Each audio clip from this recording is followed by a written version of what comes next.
Boot.dev takes your coding from beginner to expert the fun way through a hands-on RPG-like experience. Go to Boot.dev and use code KINDAFUNNY to get 25% off your first year on the annual plan.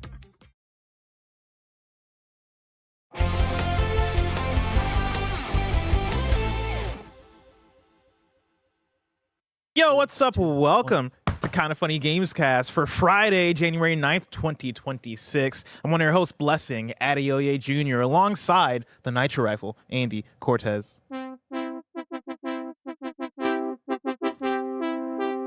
Yep.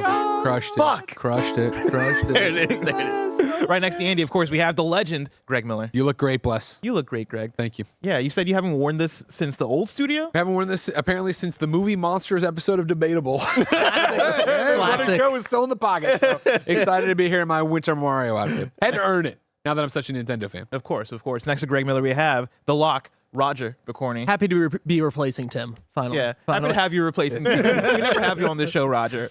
And last but not least, we have the master of hype, Snowbike Mike. Thanks, Bless, for having me here. You look great. Andy, you look fabulous Thank you, as homie. well. Very excited for the third annual Smileys. I'm here, baby. And if we can get a round of applause for Tim Geddes. Yes. Yes. It's finally Love you, happening, Tim. everybody. Finally happening. He's at home sick. He caught a cold, and so he wasn't able to come in today. If you watch Party Mode, apparently that's when it hit him, he said. And so I was too busy fucking shitting all over I him. noticed a drop in energy from him, but I thought he was just sad because of the gameplay. Yes. I watched it back. He went dead silent. There was also a moment where we ended one world, and I was like, we're going to play one more. And he shot me to death look of like, no, Mike. And I was like, one more. I'm dying right now. We all felt that. Of course, if you're watching live, you can be a part of this show by super chatting in on youtube.com/kindafunnygames. Remember, we couldn't do this without our producers over on patreon.com/kindafunny. So thank you to Carl Jacobs, Omega Buster, and Delaney the Psalm Twining. For now, let's begin with topic of the show. We're doing the 2025 third annual Kinda Funny Smileys. If you're watching this for the first time, you might be wondering, what are the Smileys? Of course, on Monday, we're doing our Game of the Year Top 10, where each of us voted in. We'll count down our top 10 games of the year until we crown our number one Game of the Year. That is happening on Monday. But a few years ago, Andy Cortez came to me with an idea. We want to honor the games, just the wide breadth of games that came out in 2025. Of course, we honor the top 10 on Monday, but there are hundreds and hundreds and hundreds of video games that come out throughout the year that we love, that we want to talk about, that we want to celebrate. And we figured it'd be a fun idea to do categories, dress up, make it fancy, have a fancy set that Andy makes, handcrafts himself. And that's what we're doing today. We're going to honor a lot of the releases that came out in 2025. Yes, Greg? I have a question for you. up, Because this is something for the table to discuss and figure out. I like. When you say third annual Kinda Funny Smileys, is this year 3 of it or year 4? This is Year 3. Thank you. Someone tried to pull this shit on the inaugural KFGD Awards. Let him know. Next year, it's not going to be the second annual, it'll be the first annual, technically. And I'm like, I don't like it. It's confusing. I pivoted to the inaugural thing because somebody pointed out you can't be the first annual. I was like, that's fine. I'm not confusing the matter that way. When you see third Thank annual, you. go, oh, it's the third year. Yep. At Kinda Funny, third annual means third year. I don't want any shit when the KFGD Awards roll around next year or the fourth annual Kinda Funny Smileys roll I around. like that. Beautiful. The motion passes. I love it. And Get also, Tim off his deathbed to vote. also, Bless, it's one of those things where, the whole point of this wasn't just to give one award to the one thing, because all of our tastes are so different. It's to kind of show off all of our different tastes and the things that we're into in video games, and also just celebrate the most amount of developers and creations out there in the games industry. And so we have a list of categories here. Andy and I have narrowed down to 4, sometimes 5 winners for each of the categories based on write-ins from the Kinda Funny crew. Last year we did 5 for every category and had 12 categories.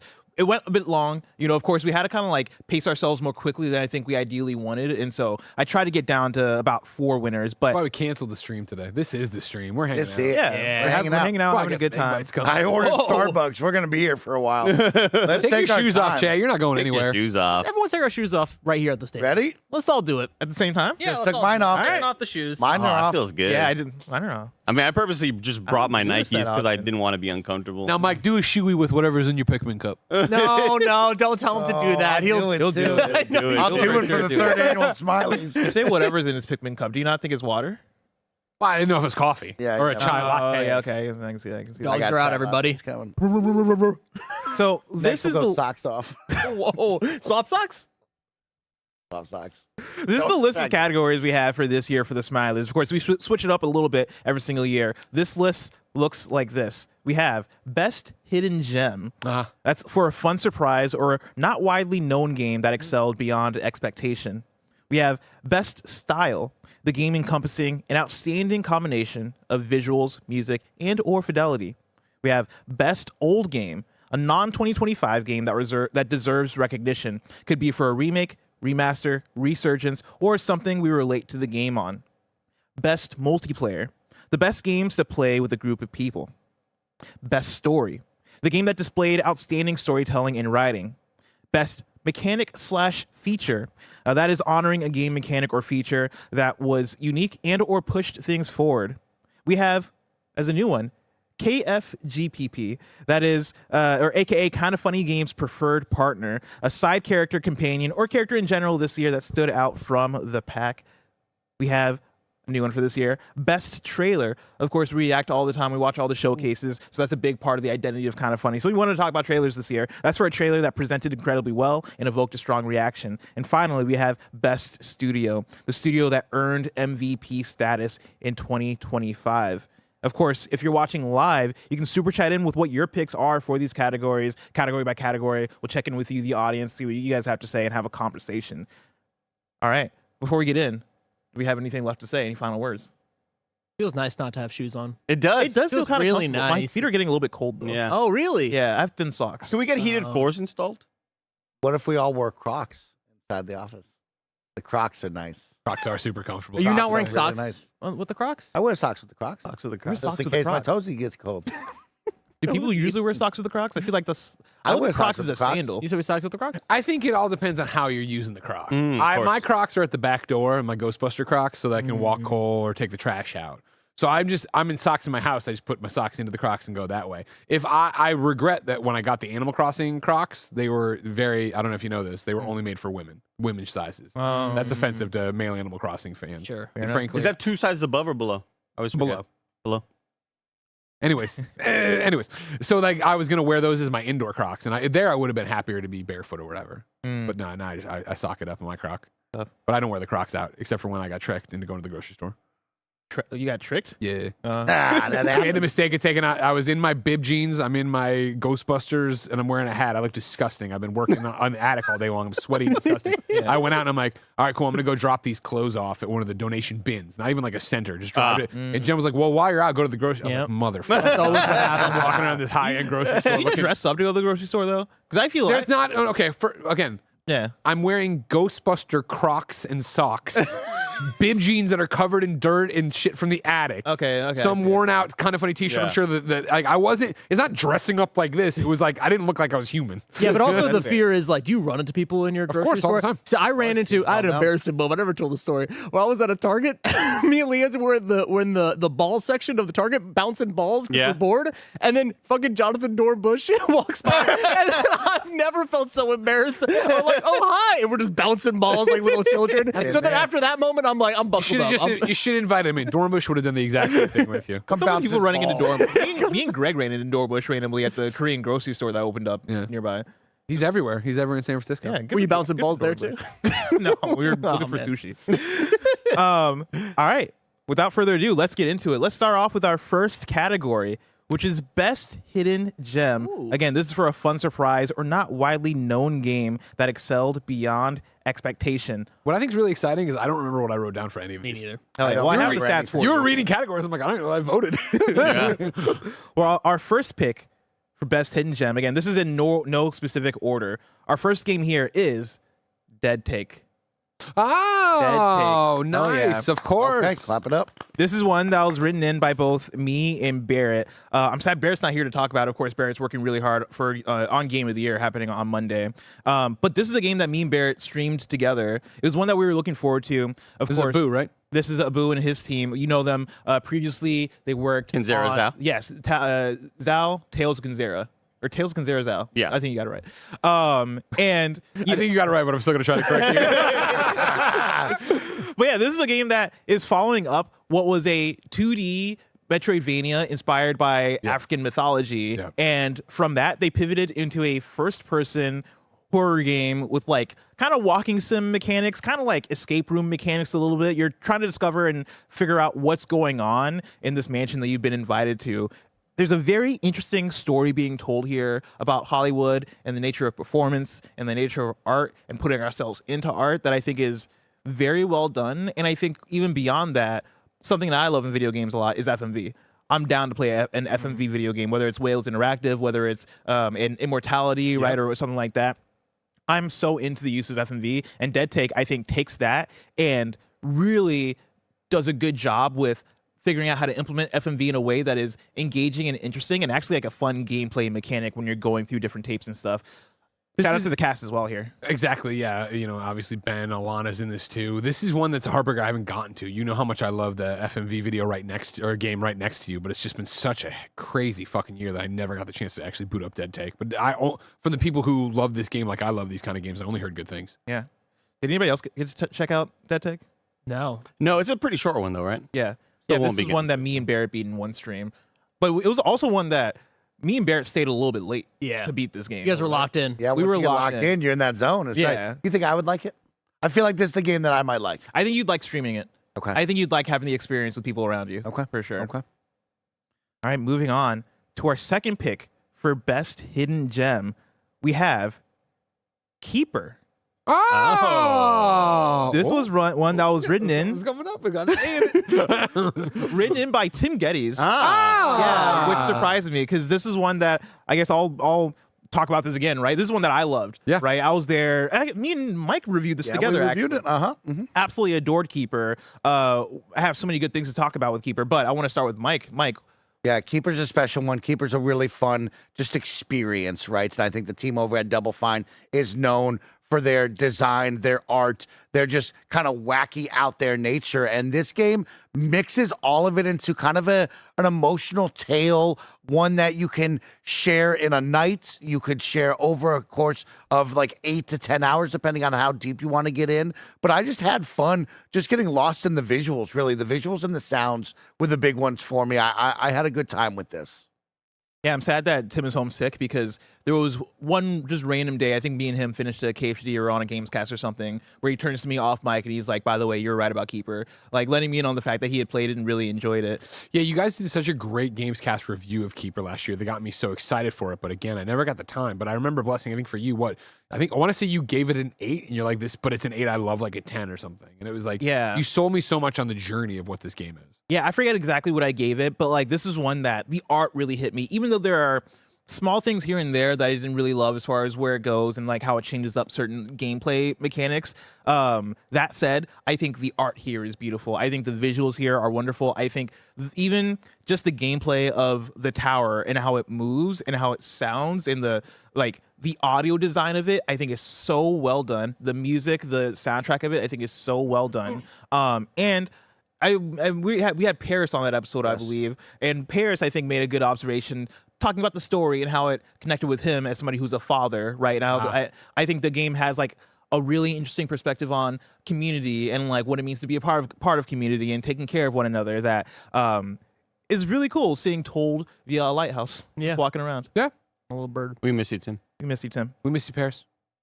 Our third pick for best hidden gem is And Roger. Ah, yeah. Fuck yeah. This is what you wrote in with Greg. Thank you very much. Thank you. Thank you for reminding me. I like just being a fan of games, so I'm not afraid to put a. Yeah, Tim, I know also, obviously, all about this game. He talked about it recently on the last Gamescast he was on, I think. This is a tough one to talk about because you don't want to spoil it. There's a bigger narrative going on than may seem. But yes, you wake up in your house and there's a person in it, and you have to figure out if you're going to try to sneak out, if you're going to talk to them, what you're going to do. And obviously, things are not as they seem. The most apt comparison, I think, is Florence. It is, a bunch of little mini games and little things going on that are telling you an emotional tale as you go. It's heartbreaking. It's beautiful. I loved it. Like I loved And Roger, and it's always so hard to talk about it and not talk about it. Brought me to. I think I forget if I cried during it, but I definitely teared up during it. And I had a similar moment to Tim of when I realized what it was about, because I was lucky enough to come in and not have it ruined for me. Of what are we doing here? Oh, okay. Oh shit, we're doing this, and it's something I've long known information about. I don't want to spoil anything. You know what I mean? Yeah. I'm glad earlier you mentioned, it's hard to talk about this one without spoiling it. There will be no spoilers for all of this show, so don't worry about anything. We last year or 2 years ago we had like best boss fight and all that stuff can get a little bit spoilery, so there will be none of that here. Yeah, And Roger, I think we all think of it if you thought about it as a PC game. I do know it's out on Switch, and I think it's cheap. It's a smaller game. Buy Switch on the Nintendo store, $5. Yeah, $5 on Steam over there. So yeah, you assume over here too as well. It's about a 2-hour journey, right, or something? Yeah, It might even be less than that. Oh, I okay. think. Yeah, $4.99. I think it would be an hour and a half. I would encourage you all to go get it if you're that kind of gamer. If you want interesting mechanics telling you an interesting story, and it's what I love about video games. When you hear me go on and on about Florence, about Gone Home, it's being able to put yourself in somebody else's shoes and really get a different kind of experience. Yeah, this is one that I had streamed, and I didn't cry while playing it, but I think I held it back because I'll stream it. Yeah, I'm yeah. like, I'm not trying to. I'm not trying to have somebody clip this out. But it's one that really spoke to me for all the reasons that Greg talked about, and I think the comparison of Florence is really apt, just for a game that does a lot of similar things with both kind of its art style, but even so, how you interact with it and how it uses like unique forms of puzzles and just like unique scenarios that you're trying to solve the thing or put the thing to this thing to like tell the story that it's telling and touch on the subject matter that it's touching on. I think it's such a good marriage of gameplay 100%. and what the story is they're telling. I've gotten the subject matter spoiled for me. Should I still play this? 100%. Yeah. Okay. Yeah. In fact, early on, I think I had kind of known earlier before I played this game, but I just forgot. It's one of those that I think if you are cognizant of the subject in general, when it starts, it's real together. quick. It's not like it's not like the credits rolling. Like, wait, it was what? No, it's revealed way before. Yeah, that. like 5 minutes in, I think I predicted it, and then it kept going. I was like, okay, maybe I'm wrong, and then I looped back, and I was like, okay, no, this is exactly what it is. And so, knowing the subject matter will not ruin this game for you. Of course, those are our picks for best hidden. Oh no, we have one more pick actually. Sorry, we have one more pick, which is The Alters. Yay! Alters is so good. 11-bit studios with a really unique story and unique gameplay elements. I think this is probably like, in my opinion, the most unique game of the year, marrying a bunch of really neat elements from a lot of other styles of games that I'm into, whether it be decision making, whether it be resource management. You are an astronaut named Jan Dolsky, and you crash on a planet, and the whole concept is, hey, you're the only one here, and if you're going to try to do all this stuff to survive alone, it's kind of impossible. So you need more help, and you sort of take it upon yourself to use the technology aboard your ship to create clones of yourself. And these clones of yourself are all different. They're all different personalities. They're pretty much just different people with, maybe the same backstory of, here's what's happening with your mom, here's your relationship with your father. But every one of these clones made a different decision in your life, in their version of your life, right? So their lives changed drastically.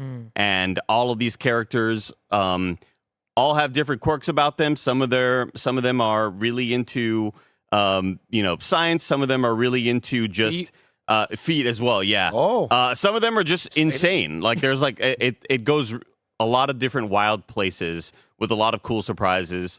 And yeah, I think the story it's telling, along with all the characters involved, are really, really cool and interesting. We've talked a lot about the Alters, and I have a question over here from Grad Ant in the chat. Does the Alters have a definitive ending, or is it endless management sim? I gave it a few hours one day, enjoyed the story, but not the mechanics so much. Oh, yeah, no, it has like the game ends, you hit credits. Cool. It's over. Yeah. Very, very cool video game. I suggest everybody check it out. Yeah, I see Marty Pixelrod says it's like Mickey 17 kind of. Yeah, it's very similar to that. You are trying to survive with these and not only resource management, but employee person management, because these are all people who are like, hey, you're the leader here, you're running shit, but I fucking hate that we don't have good food to eat, man. And you're like, oh, damn, I gotta make sure he's happy. And then suddenly your alters are like, at one point, or at many points might go, hey, we're gonna, we're starting a rebellion right now. We don't really like how you're managing this, and we think you're doing a terrible job. It's really awesome the way that you sort of manage all that stuff, and sometimes become really good friends with them, and it's tells a really beautiful story. Oh yeah. Well, those are our picks for best hidden gem. Congratulations to these picks. Got Dead Take Keeper and Roger and the Altars. Of course, I did ask you guys to write in. We got a super chat in from Lucid Dream who says, my hidden gem, Ender Magnolia. Are you guys familiar with Ender Magnolia? I Yes. know the name. I couldn't pick it out of a lineup. I almost beat it. I think I'm like 2 boss fights away. Yeah, the Steam page describes it as decades after the events of Ender Lilies, humanuculi. There you go. Homunculi. Yeah. Sorrowful artificial life forms roam the land in this dark fantasy Metroidvania, face formidable enemies, and explore a bewitching post-apocalyptic world. Ooh. This is one that you checked out that you almost beat. Yeah, I got to the very, very end. I don't really have a good reason for not finishing because I dug it. I think I just moved on to other things. But it's a 2D side-scroller Metroidvania with really cool characters. And if you remember the trailer for Tides of Annihilation, how the whole thing is like you are commanding the Knights of the Round Table or whatever, it's kind of a similar thing where whenever you attack, the people attacking for you are like phantoms. Yeah. And so they're all different personalities. And it tells really kind of a neat story with cool boss fights and cool mechanics. I should finish it. I'm really close. Like right there at the end. We got one more from Rogue4 who writes in and says, does the Altars run well on Steam Deck? Has anybody tried it on Steam Deck? I think it runs like not great. I preferred to play it on. I think that was maybe one that I started doing GeForce Now with because it was running a lot. Like I didn't have a great time with how it has to kind of look really, really lo-fi, in order to run smoothly. No, it doesn't really answer your question, but I played an hour of it on ROG Ally X, and it was fine. There you go. Let's move on to our next category. Best Style. This is for the game encompassing an outstanding combination of visuals, music, and or fidelity. Our first pick for Best Style is South of Midnight. Yes. What a great pick. Who all nominated this one? This was one that was written in Tim, I assume? by two different people, Tim Geddes and Raj Picorni. Raj, Yeah. I mean, what a gorgeous video game. 100%. Looking back on this, it didn't, when I was making my top 10 list, it did not get anywhere around it because I think that gameplay just kind of really destroyed my experience there. Destroyed, quote unquote. But the style of this game held it back. Held it back.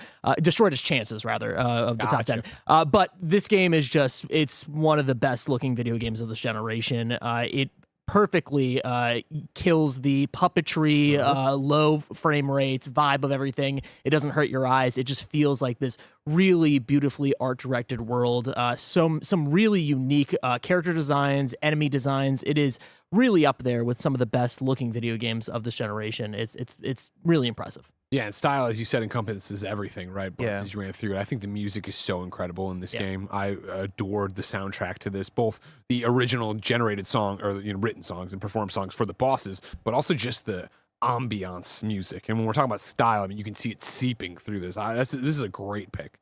Yeah. I also think it really takes advantage of the setting, right? This is a game that takes place in the South. And when you're talking about the South, right, you're talking about a lot of the cultural density that exists there. And I think that's an area that's not as represented in video games. And South of Midnight looking into that and going, all right, we're going to take a really dynamic art style. We're going to take the music that Greg's talking about, but we're really going to represent the South with it and tell a story that is using unique characters and unique ideas that come out of the South, right? I think is very well done, and the execution of it is top notch. Like Roger says, this is one of the best looking games of the generation. Absolutely. All right, our next pick for best style is Claire Obscure Expedition 33. Of course. I mean, duh. Like this game just kind of does it all, man. It looks gorgeous. It has a soundtrack that can be so varied at any moment. It's going to hit you with different genres at all times with its music. But I also just love the environments and the boss fights and the characters, and there are just some stunning visuals in this game that are really, really awesome to look at. When I think about some of the way that they play with scale with that one boss that's like spinning around with this the crazy like like fabric all over the place.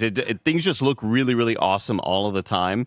And I think they listened to Andy's lessons of like what makes a game look cool. Is like if you just have floating rocks, that's awesome. Oh, Like, yeah. floating rocks are really cool in video games. And yeah, I think this game always looks stunning, and lighting wise, everything it does is super beautiful. I want to shout out particle effects with a purpose.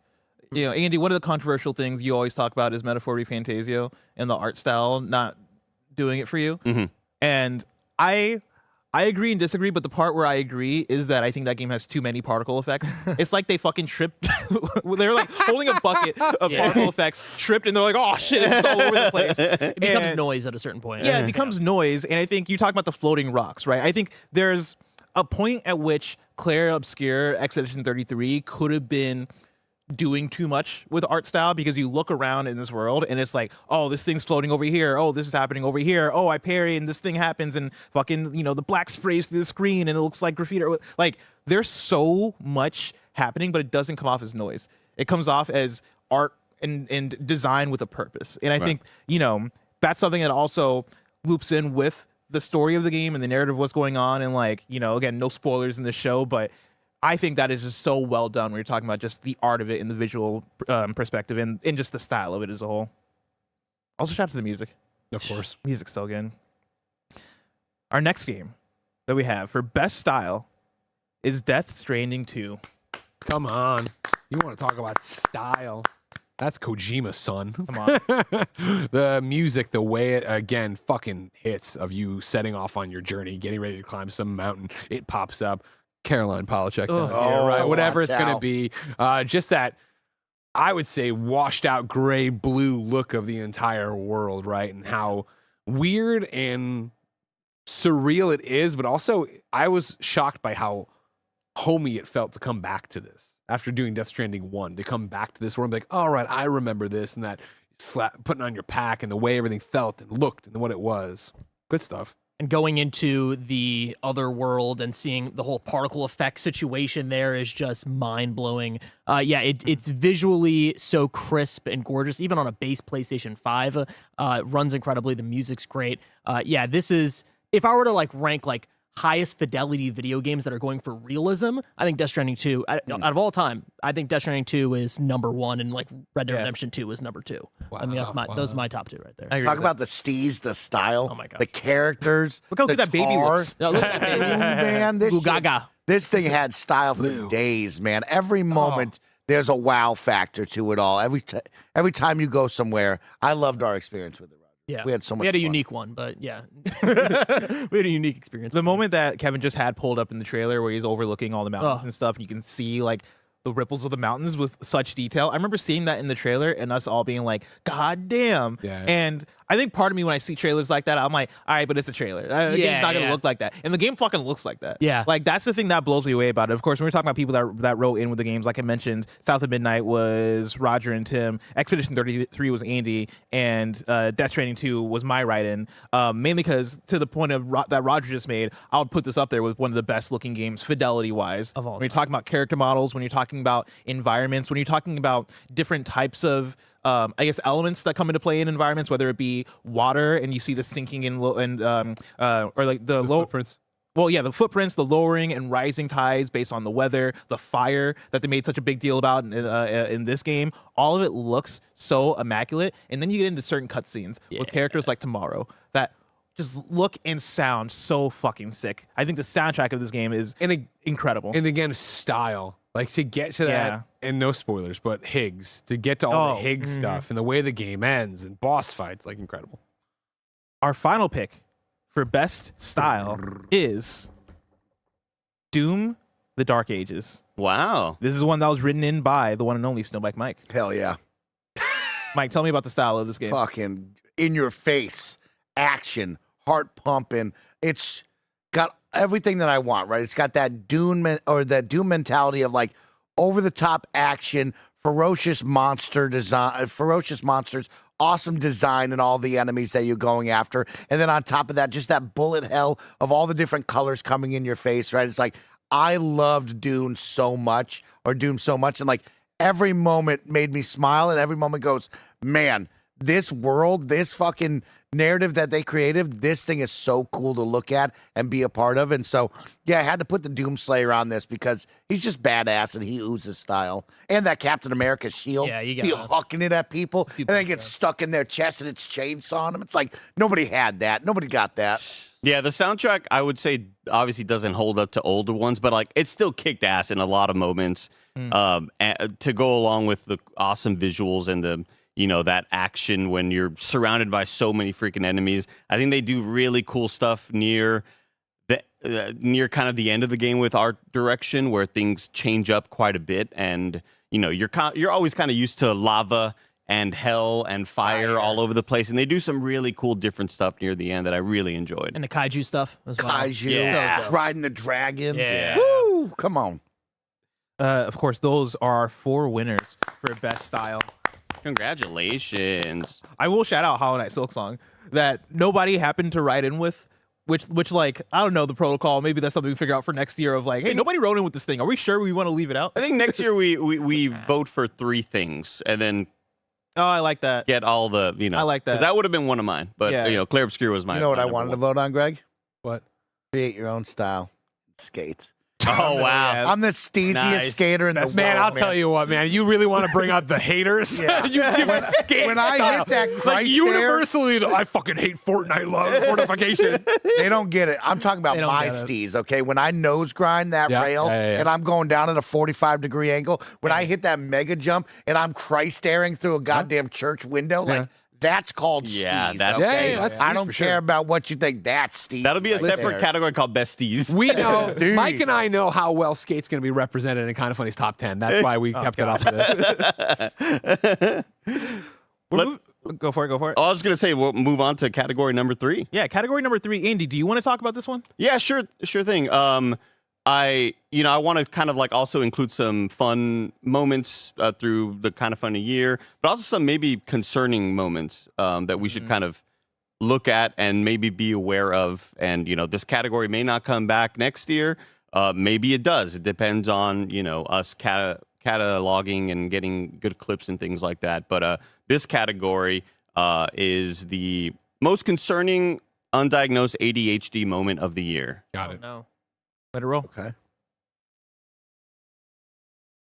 What are the rules that the audience will see today? Okay, so we've been talking about this for about a week, Snowbike Mike, and originally we were like, should be best on best, and you said relay race, and of course that's the most fun. And then we were testing our setup, and we quickly realized that Hard to believe we Parsec lose has all the these ability for us competitions all to when be the on team is one this locked controller in. at the same time. So the rules are going to be a relay race. We're going to do 2 rounds where each person gets 10 minutes. Every 10 Hold on, After Jeff. the first Hold on. round- Jeff, Nick Scarpino, can you get off your fucking phone and listen to the rules?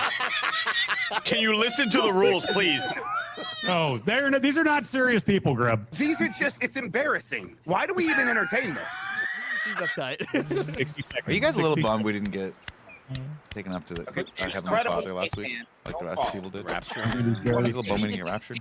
For a minute. I'm looking forward to it. I will err on the side of Look at caution. people's fucking Why houses. is the controller not working? My foot's not. Is my foot stuck? Oh shit! Sorry.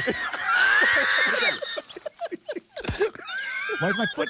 What's Look this? at it then. Okay. The worst. All right, turn your I body. hate this. I hate it so much, Grub. Put your right foot close to your body.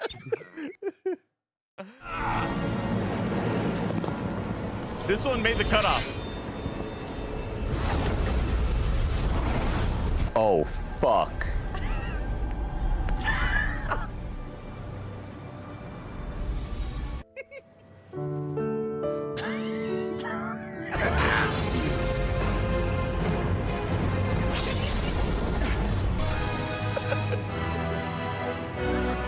And so it begins. A confluence of horror. I'm gonna need you to stop looking at magic cards on a website. Fucking shit. Close the goddamn laptop. This guy's been scrolling on the internet watching. He's like Subway Surfer. He's just scrolling a webpage looking at magic decks and cards. It's Subway Surfers. It keeps me entertained. It is Nick Scarpino looking at pants during the Kind of Funny podcast. I see that little fucking thumb just scrolling on the touchscreen. You have a problem. There we go. There we go. That's good. That's good. I agree. Nick is a problem. Yeah. Nick's phone should be removed. Nick's phone should be removed when he's in the streaming room. Here you go. He has lost phone privilege. Rule for the Smileys, okay? If I don't get invited to be on the show, you can't fucking throw shade at me from the other room. Those are the clips. I don't know. Okay. I don't know who edited that. Number one. Number two, I can't help it if Giant Bomb's boring. Damn, that's fucked up. Accurate. Hey. Winner of Sight of the Year on the Kind of Funny Games Daily Awards, Giant Bomb. Very much an out of sight, out of ears, out of mind for Nick. You didn't hear them; they weren't there anymore. But yeah, that was our third category for this year, Bless, and Very nice. looking forward to more for the rest of the show. Of course, thank you so much for that, Andy. Of course, Kind of Funny is a lot about the video games. We have so much to reminisce and talk about when it comes to 2025 in video games, but also there's a lot to talk about in terms of 2025 and Kind of Funny. And so maybe look out for more of these categories throughout the show. Oh. Our next category. Oh, goddamn. What? I'm waiting to eat these egg bites when you go to ads. I keep hoping the next one's going to be ads. I can throw an ad right now. No, do your thing. I'll do one more than go to ad for you. Our next that. category, Best Old Game. This is for a non-2025 game that deserves recognition. Could be for a remake, remaster, resurgence, or something we relate to the game on. Our first game to win Best Old Game is Tony Hawk's Pro Skater 3+4 Remake. Damn, rip it. Yeah. I wonder who wrote And it. who's not here? Wow. Everyone knows how much Tim loves this. Everyone knows that Tim doesn't get many dreams to come true because he keeps losing Game Showdown to me. Right. But getting this and having it be as good as it was, having it be that added content, having it be the skaters as they look now, like Tony Hawk was such a powerhouse back in the day. The fact they were able to come back and deliver something that captures that glory, reimagines it, I guess, for the lack of a better term, for so many different people now is pretty incredible. One of my biggest heartbreaks in gaming is I lost the touch on these games, and I've moved fully into skate. That now when I try these awesome new remakes, I don't have the skill, I don't have the flow anymore like I used to back in the day as a kid who adored these games. That every time I pick them up, I immediately turn them off and go, I don't have it. I've lost it. So it hurts to see all these awesome remakes and go, man. Back in the day, I loved this stuff. Yeah. I did play the shit out of this when this came out. I played the Tony Hawk's Pro Skater 3 campaign like 5 times just off of this remake, partly because my save kept not transferring. Like my cloud save for Steam wasn't working the right way. Do it again, run it back. Yeah, and it's funny. It brought me back to childhood to where I would rerun the campaign of Tony Hawk's Pro Skater 3 all the time. And so in a funny way, like the save not sticking kind of like made me relive these moments from childhood where I'm going faster, right? So where it's like, okay, now I know where the objectives are, so let's see how fast I can do it. First playthrough might have taken me 3 to 4 hours. Now this playthrough is taking me 1 hour. Now my next playthrough is taking me 30 minutes, right? Like Tony Hawk's that kind of game that is more about, I think, the muscle memory and, kind of like trying to lock in what your path is going to be, what your line is going to be more than anything. And so returning to this was really fun for that. But on the other hand, I, growing up, didn't play Tony Hawk's Pro Skater 4. I skipped that one to jump to like the Thug games, specifically Thug 2. Hell yeah, Thug. Hell yeah, Thug.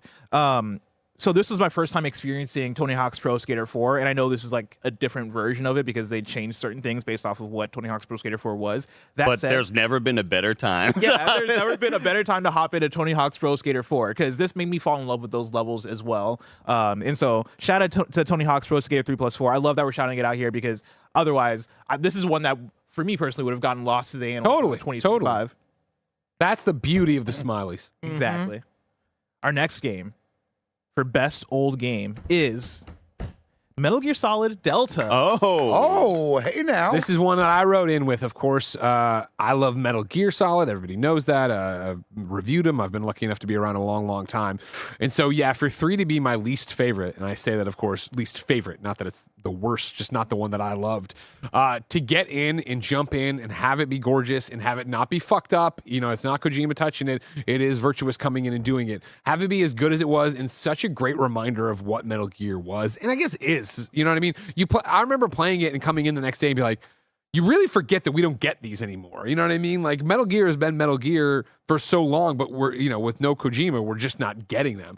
To jump back in here, to have David Hayter, to have the codec noise, to have what a treat this was, to have it so faithfully and lovingly recreated and brought over, to have it be so gorgeous, so much fun. Like just a great time that, again, for me personally on my top 10 of the year, I didn't feel like giving it a place there because It's Metal Gear Solid 3. Sure. Yeah. Okay. It's a known quantity. We knew it was going to be, we hoped it would be great. It was more the fact of to come in here for an old game as old category. I had such a great time here.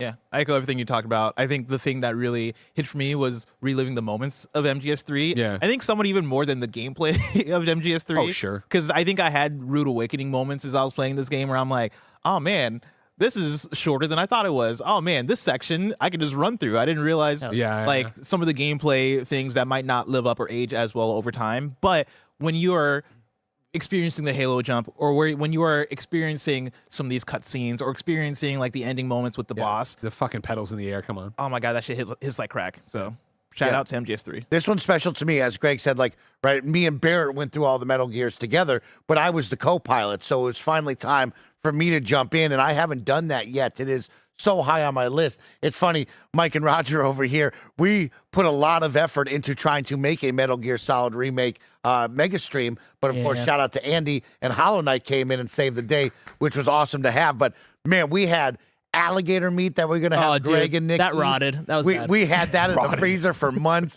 We were gonna shout out to the company that sent it to us for free, by the way. Sorry, I never ate it. We gotta eat it one day. We called up an indoor play place gym to go have it's a Ninja Warrior gym. Yeah, we tried to do that. Nick and Greg do that. Like we were gonna go all out for that. So this one holds a special place in my heart. For one day I'll play it. I love Peace Walker, and I never played this one. Oh man, wow. Volume 2. Where's Volume 2? We're supposed to get Volume 2. Where is it? Yeah.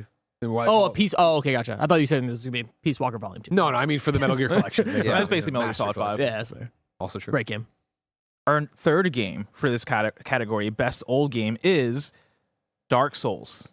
Which, funny enough, was not written in by me. Because I played during break, and I played mostly. I just assumed it was you. No, this was written in by Barrett Courtney. Oh, good job, Barrett. Yeah, who played Dark Souls earlier in the year. Looking at. Oh, nice. You look half asleep. Deep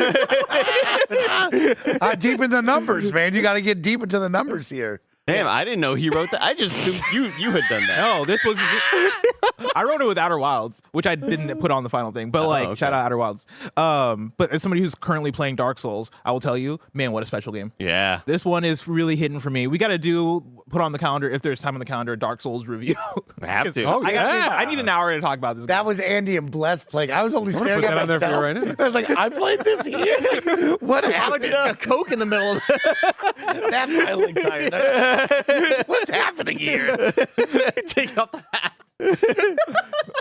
I remember that being a very busy, we were all kind of tired for some reason. A lot going on there. I think Carl came in the middle of this one. Yeah. There was a lot happening. Whatever. That must have been NBA All-Star break. Then that would have been if he was here. That would have been February. Yeah. So yeah, stuff was going on. I didn't know Barrett beat that this year. Yeah.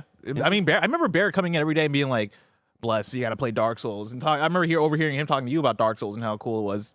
So good for Barrett for beating Dark Souls. Good for us for playing it on stream and then falling off of it. But I'm back and I'm loving it. Yeah. You're going to be ready for a review, you think, on the 20th, Tuesday the 20th? Oh, yeah. I'm beating this game tonight. Got it. Wow. This game tonight. Yeah, I just beat the DLC last night. Oh, let me tell you about this guy, Artorias. Man. Let me tell you about the other thing in the DLC that's not Artorias. It goes kind of crazy. Oh, man. Good time. Not Dark Souls. Our fourth and final pick for best old game, Hollow Knight. Yeah. The first Hollow Knight. Okay. This is one that was written in by the one and only Roger Bercorni. Oh. He wrote in Hollow Knight. I got slapped. Yeah, as you all know, I was slapped on a plane while playing Hollow Knight. This is special. Kind of just changed my entire brain, chemistry, everything about me. JetBlue has never reimbursed me for anything or messaged me back after the incident. But of course, I played Hollow Knight in the beginning of last year, and it was really that. Yeah, I thought it was much longer ago. It's crazy. When Bless sent me the answers, I thought Tim wrote it. Yeah, for some reason. No, I adored this game. I've tried to play the first 4 hours of it probably 5 times, and then this was the time that actually stuck with me.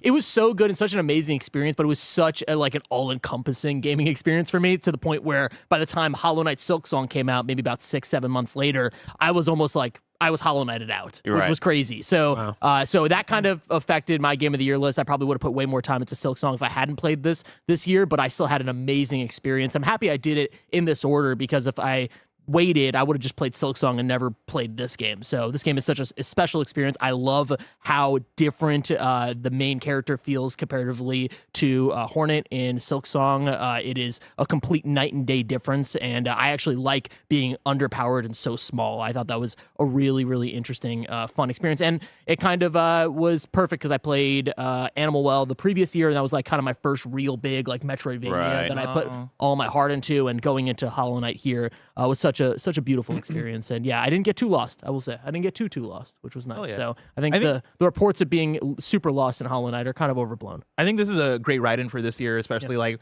partly for us because a lot of us revisited Hollow Knight this year, but even for I think gamers at large and the industry at large that might have missed out on Hollow Knight the first time, but with all of the hubbub around Silksong coming out, went back and revisited. I'm sure so many people got to go back and check out Hollow Knight for the first time and maybe fall in love with it. A lot of chat mentioning no Final Fantasy X. Yeah. Did Mike ever write that in? I play a lot of games this year, and I was surprised I didn't know which one I wrote in because I think I was feeling spicy that day. Like, everybody knows Final Fantasy X. He wrote a game I've never heard of. Tell me. He wrote a game called Carry the Glass. Carry the Glass. That shit was fun as fuck. So everybody blame Mike. Blame Mike. That if I would have seen Final Fantasy X on there, I'll be like, oh yeah, that's the pick. Yeah. It's like I think about it. It's like here's Snowbike Mike's best old game of the years. Ready for this? Devil May Cry 3. Woo! Man, that game goddamn rocks. Dante and his brother David, what a great time those two were doing, man. That shit was lit, okay? Then after that, I go down the list. I go Half-Life 1, Half-Life 2. Half-Life 1, better than Half-Life 2, but both those games must-play games right there. I can't wait for Half-Life. Alex on the VR to play that. And then... Good news, you're getting Half-Life 3 this year. I was going to say, Greg and Roger keep yelling that Half-Life 3 is real. I guess I'll be ready for that. You can also play Half-Life Alex without the VR now. People have modded it. Shit. If you want to do that. Really? Yeah, fully from start to finish. You got to add Mike not having Final Fantasy X written here to best ADHD moments. Undiagnosed ADHD moments. Number 3, Pokemon Emerald. Oh, man. I fell off Pokemon at a young age after Pokemon Gen 1, right? So, like, going into Emerald, doing the Nuzlocke rules, and fully, like, committing to it, right? Where if you lose all 6 and you fade out, that's the end of the run. I did that 7 times, and I'm happy to say that I conquered it. I did it, man. You did it. That was awesome. It's an impromptu category right now. It's a true special one. Greg's like, Mike, just let me eat these eggs. I gotta tell my story, of like how special that was to develop the bonds with your Pokemon, to strategize in those early gyms of what do I need here to only be able to catch one Pokemon. The first Pokemon you see on the route was insane, right? Of like rolling the dice, hoping that I would get that goo baby, that Ralts, you know what I mean? It's like, that psychic Pokemon, I need that goo baby right now, right? And then you don't, you get a Poochie again, and you're like, I don't need this hyena, but I'll take the hyena. Man, what an experience. All-timer, okay? Number 2. Number 2. Final Fantasy X. That game changed my life, man. I will always remember the laugh. I'll remember the tears. I'll remember the hug. I'll remember Blitzball. I'll remember the characters. I'll remember Final Fantasy X-2 that one day I'll play, but that shocking realization, you know what I mean? Like, this game I would have rocks, prepped a graphic man. for this. I love this, okay? Man, Final Fantasy X is going to stick with me forever. The characters, Yuna, gosh. This is like when he forgot to give me the bonus star at Game Showdown that one time. Oh, yeah. And then number 1. Number 1, best old game. Carry the Glass. Mike and Chris Enga carrying the glass. You know what I mean? I challenged my friends. I said, give me one night. We're going to play one of these super difficult only up games, and I'm going to make you pull your hair out. Let's play this together. And Chris Enga stood up. He said, Mike, I'll carry the glass with you. And I said, that's my boy, Chris Enga. Yeah, hell yeah. And we were, I got no hair to pull out. we were working on different angles, right? You got to go up, you got to go down, you got to tilt it, you got to run real fast, you got to jump, you got to balance, you got to do a little stimmy shake. Carry the glass. Yeah. Best experience. Thank you for that, Mike. Thank you. Remember, patreon.com/kindoffunny and youtube.com/kindoffunnygames is where you can go to get the Kind of Funny membership, which allows you to get shows ad-free. And what else, Greg? Well, let's you get a daily. Gregway from me. Gregway. 15 to 20 movie minutes. commentaries as well. The Die Hard one should be up soonish if it's not already out right now. Ooh. There you go. Hell yeah. Tight run ship we got. Yeah, exactly. I love it. A lot of fun stuff you can get with the Kind of Funny membership. But guess what? If you don't have it, that means that you're about to watch some ads right now.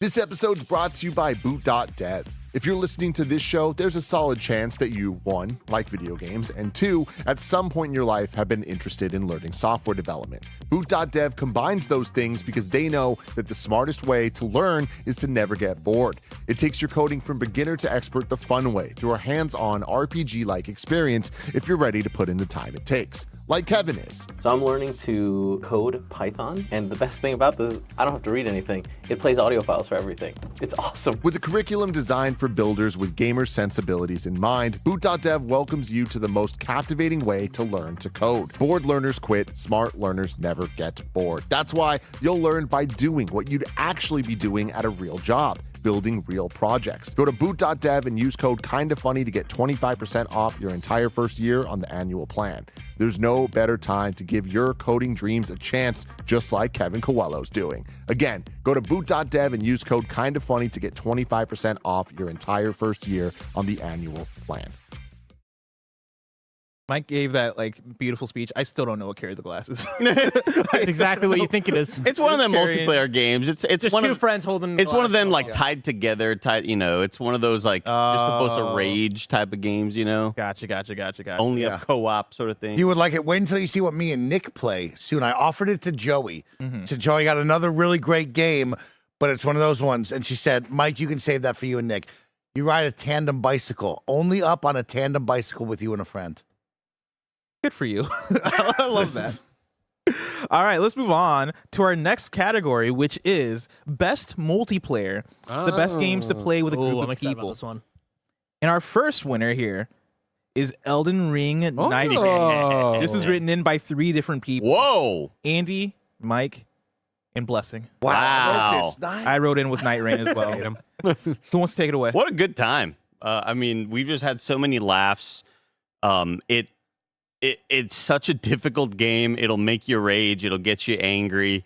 But it's just still so magical. I was always worried about this game not being able to capture the From Software magic, and let's just make a multiplayer version of it. Is it going to lose any of that sort of mysticism about it? And it just didn't. It still holds up, and it does some amazing shit with boss fights, and this game has some of my favorite From Software boss fights throughout all of their whole sort of history. So I'm still having a great time with this game. I hop in and run solos alone. I play with Mike. I play with you here.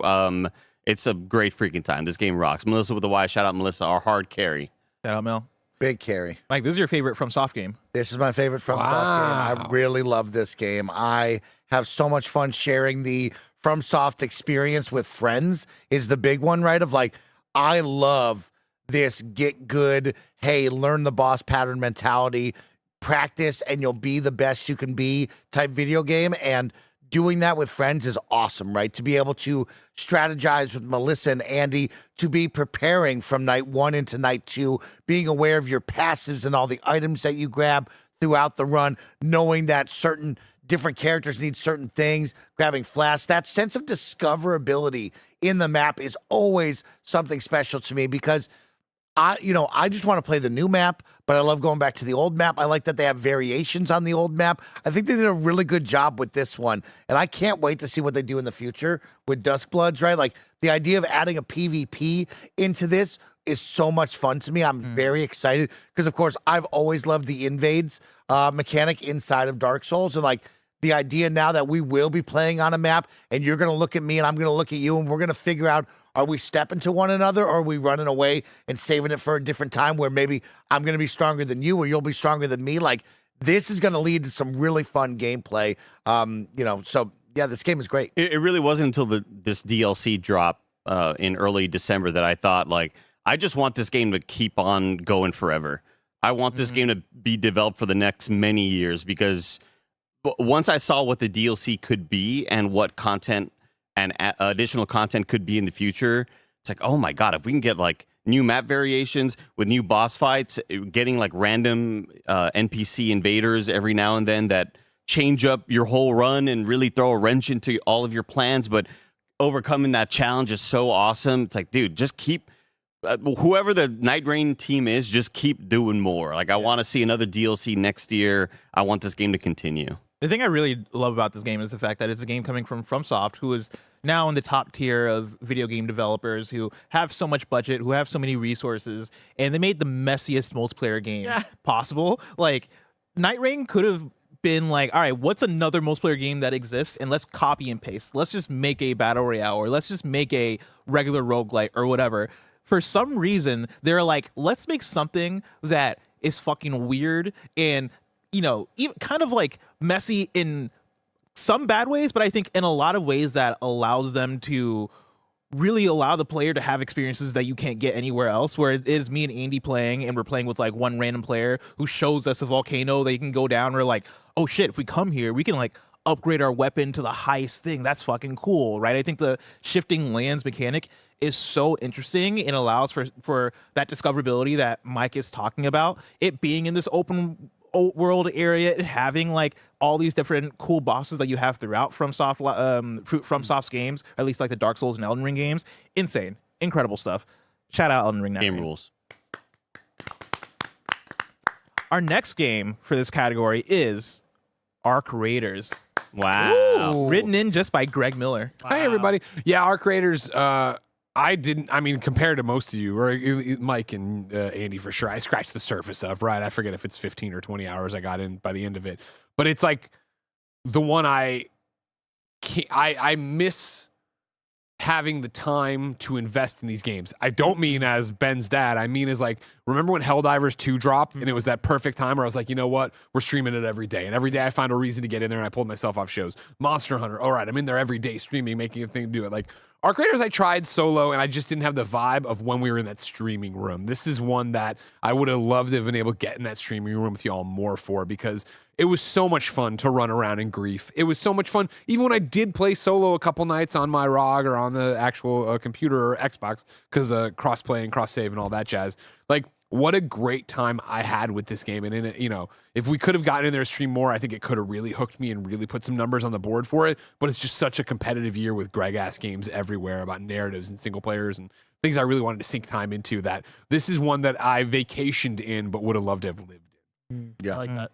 Yeah, this will always be my I'm on the hunt for you video game, and I still play it on my ROG Ally X in bed all by myself solo, and it's just like, it makes me smile because I know a lot of people love, especially here at this desk, love the PvE, love the kind of like fighting against the arcs, doing your missions.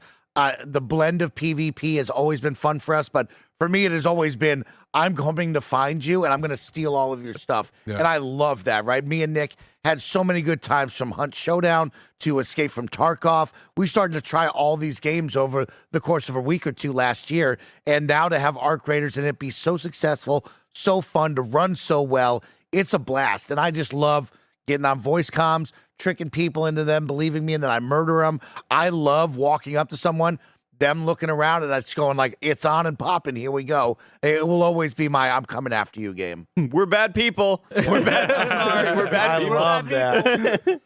Our third game for best multiplayer is Marvel Cosmic Invasion. Oh, okay. This is one that was written in by the one and only Barrett, but I know other people here played Marvel. Yeah, of course, Marvel Cosmic Invasion didn't live up to the high goals I had for it, the high lofty heights I wanted for it. What am I looking for? Neither of those. The expectations I had for it. But I enjoyed it and am excited for DLC and everything else to come to it. And for multiplayer, yes, like, what a great multiplayer system. Of course, cross-play. Of course, you can just throw out a friend code into the ether, get people to come join you. And of course, the drop-in, the drop-out-ness of it, running through, being able to beat up on these things. And again, I think for people who might struggle with a boss on difficulty, you add people in, especially because it's so easy. It's so much easier to so easy to add people in. The fights themselves become so much easier, and it is such a different experience as a game playing 1-player, 2-player, even versus 4-player, when it's just chaos destroying everybody. Yeah. Shout out to Leanza. I was playing this game alone. I was getting destroyed by the Venom boss. And then I looked at her. I'm like, fucking suit up. Okay, we're doing this. And she's like, I don't want it. I'm like, you're going to have to help me. You see how fucking, you want me to just be crying in the corner right now all night? We got to watch Andor. So then, yeah, she suited up and she helped me out. So it's nice to boot up. And, you know, hey, babe, we got to watch Andor. We got to watch Andor, okay? Stop making a sauce and come help me. No, yeah, I mean, this is, you know, a Ben game, right? I talked about it, this is the first game I've ever reviewed alongside alongside my son. He played every thing with me, with the exception of the last 2 levels. He was my co-pilot out there, as wailing on people. And he's like, today it was bring a book to school and a stuffed animal. He brought Meta Knight, the stuffed animal, and then in the book he brought this Marvel superhero book that we've read. And he cracked a page like, wait, Silver Surfer's in this, and he knows Silver Surfer from Cosmic Invasion. That's cool. Our fourth and final game for best multiplayer is Schedule 1. Yeah, fucking. Written in by Roger Thank Cornyn. you. Yeah, Schedule 1 is a special one. It's opened up. When did it come out? Like February, March? Yeah, very early in the year. Yeah, early in the year. I had a few great nights with it with Mike and my brother and my friend group from high school. And it is, for anyone who doesn't know, it is a very janky experience where you are making, growing, selling drugs in this kind of open world area. It is very reminiscent, if any real gamers know, of Gmod, Dark RP, and any of those RP servers. I was obsessed with those servers back in the day, where you would just literally you would just hang out, you would build your own house, you would get your own situation, you would, people would be cops, people would be, usually me, would be selling and making the drugs, and then you would try to kind of avoid all the police and all that stuff. So it's kind of that, but a little bit more limited. Of course, you're only booting up. You can play solo, but you can play with, I think, up to 4 friends. Correct. So it is a very janky experience. I'll continue to say that. It is, as you can see, the art style is kind of all over the place.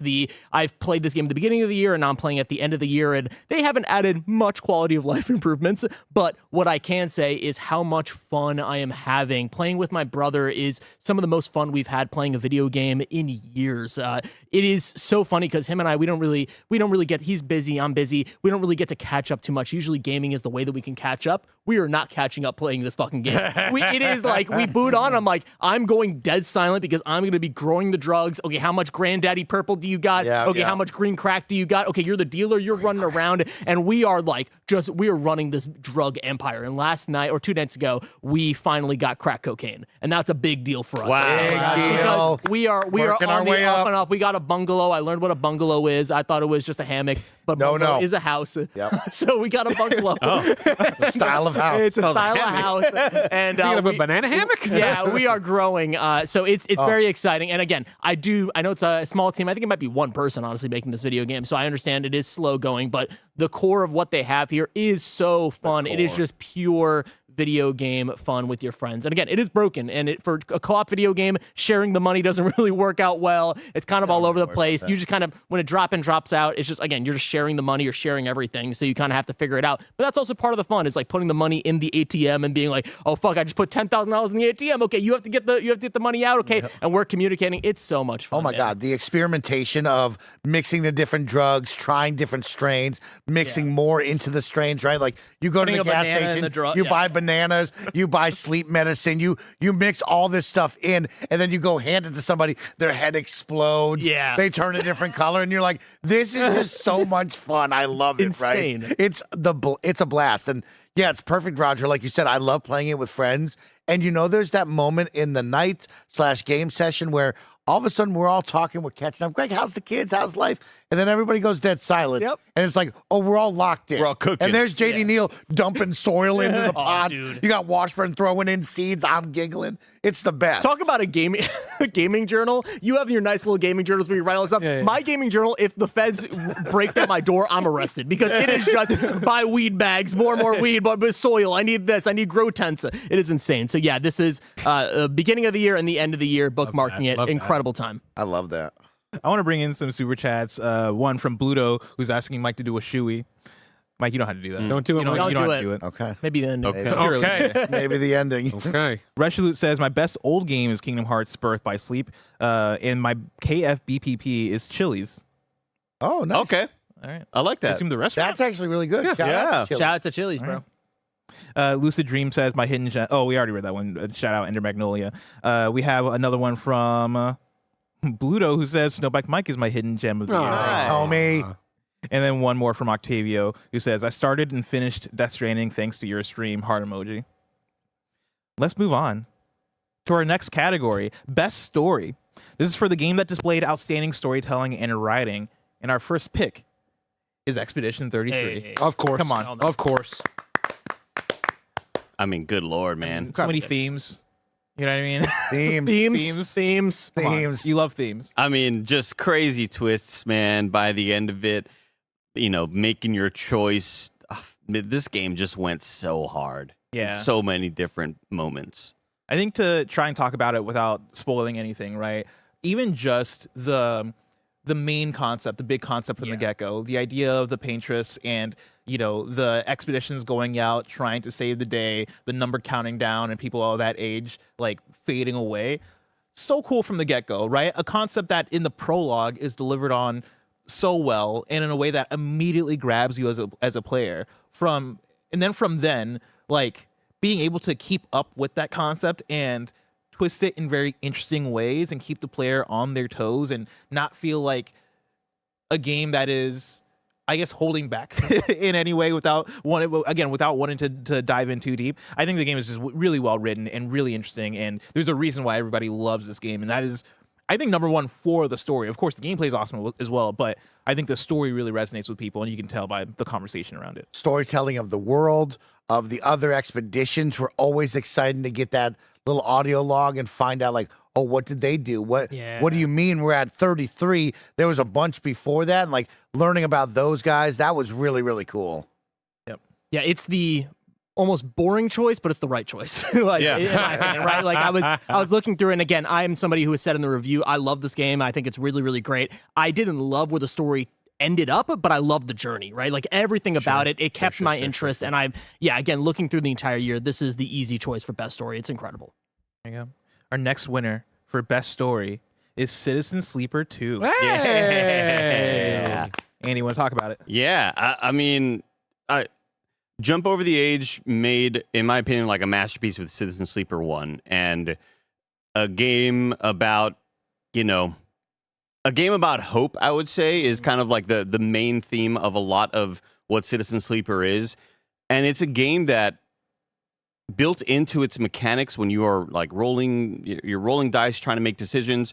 You're going for that risky call while, the space feds are on the way and they're trying to like take you out. But it's like, well, we really, really need this to save this one colony. There's just so many high drama moments. And I think that I love that the game has this built-in thing of you have to be okay with failure because everybody will fail. Yeah. And you're not really ever supposed to 100% this perfect with, no mistakes ever. You are going to fail. And then when you do, the game gives you like the best couple of paragraphs of how you're going to learn and grow from this. It's so beautiful. I think it just tells an awesome tale of like the story of like humanity and coming together and working together and why that's like something we need to really focus and concentrate on. It's amazing. I gotta play this game. It looks so good. It's so fantastic. They need to release a director's cut with voice acting so I can finally play it. I tried so hard. I'll do it for you. I still want to go back Andy, to it. you just recorded for it. Yeah, please. Yeah, I forget how many hours I did with it. I enjoyed myself, but yeah, it was one that I just fell off of. Yeah. Our next winner for best story, and Roger. Woo! This might be the Smileys version of the sweep. Greg, do you want to talk about it? Yeah, or kind of already talked about it. Did I submit this or? This is one that was submitted by. Oh, I submitted this. Shout out, and Roger. Yeah, I'm happy to talk about it more if you want. I mean, again, I'll start you off. Go for it. Picking up where I left off with Ann Roger, it does what I love about video games and fiction in general, but video games especially. Of let's put you in someone else's shoes. You wake up, there's a man in your house. What are you going to do here? It's not your parents. Mm-hmm. I love that idea. Where's your dad? And then we go from there and figure out from this perspective what is going on. Yeah. And I think this one goes hand in hand with what we talked about I'm trying to think of the category this came up in earlier. Was it best style? Mm-mm. No. It was under Hidden Gem? Hidden Gem, yes. I think I said a lot of the same things. But in the way that I talked about how the gameplay and the art of it is used to tell stories so well, right? Like, that shouldn't do a disservice for how well the story's told, like via those things, right? Yeah. One of the reasons I love games is you can use gameplay mechanics in really interesting ways to tell stories in unique ways that movies and TV can't. And could there be an Ann Roger movie? Sure, but it wouldn't be anything like the video game. No, right? You wouldn't feel it the way you feel it. Exactly. There's something special about being able to play this experience and it's such a great window into that world. Yeah, exactly. Our fourth game for best story is Octopath Traveler 0. Thank you. Greg's game. Thank you. Yeah, of course, everyone knows I adore Octopath Traveler 0. It is my overall game of the year. And so, yeah, I hope It's one of those. I hope I can get it on the top 10 list just myself, but I doubt it, and that's okay. But I'm happy to have it here. You know, I think what I love about Octopath Traveler 0 and why it grabbed me overall. Well, I mean, why it grabbed me is how good the story is. I think, obviously, anytime you can have a story that starts in one place, very simply, right? It is the festival, your town has been attacked, now you need to rebuild it. I love that as just a jumping off point. But what I've talked about with Octopath is that it's one game, but it's distinctly 3 different movies. It could be, these could be Octopath, 1, 2, and 3 or whatever in terms of this part. Creating your own character gave me stakes. Getting me into town and letting me form relationships gave me more stakes. And then you go on and that mutates and changes, and that end of the first movie in quotes to then bridge right in that second movie, and for me to start to be like, well, this isn't as strong as the first movie, but by the end feel like holy shit it was, and then to see all the through lines from that then pop up in the third one and keep going, like I just love this game, and I think it came out at the end of the year, which is tough to get people to go play stuff. I know JRPGs are humongous, so it takes a long time to get into it, but I felt so vindicated at the annual Miller's Christmas Eve party where I finally got to talk to Michael Heim in person. And I was like, oh man, I saw you finally finalize your Octopath Route and you took it up to a 9. And he's like, dude, like that, Haim is a student of that genre, right? Yeah. Like he is Anthony Bourdain or whatever of that genre. And he was like, that thing does stuff in the end that no other game has done. And I was like, that's the power of this one. Wow. Those are our picks for best story. Hey. Great list here. Great list.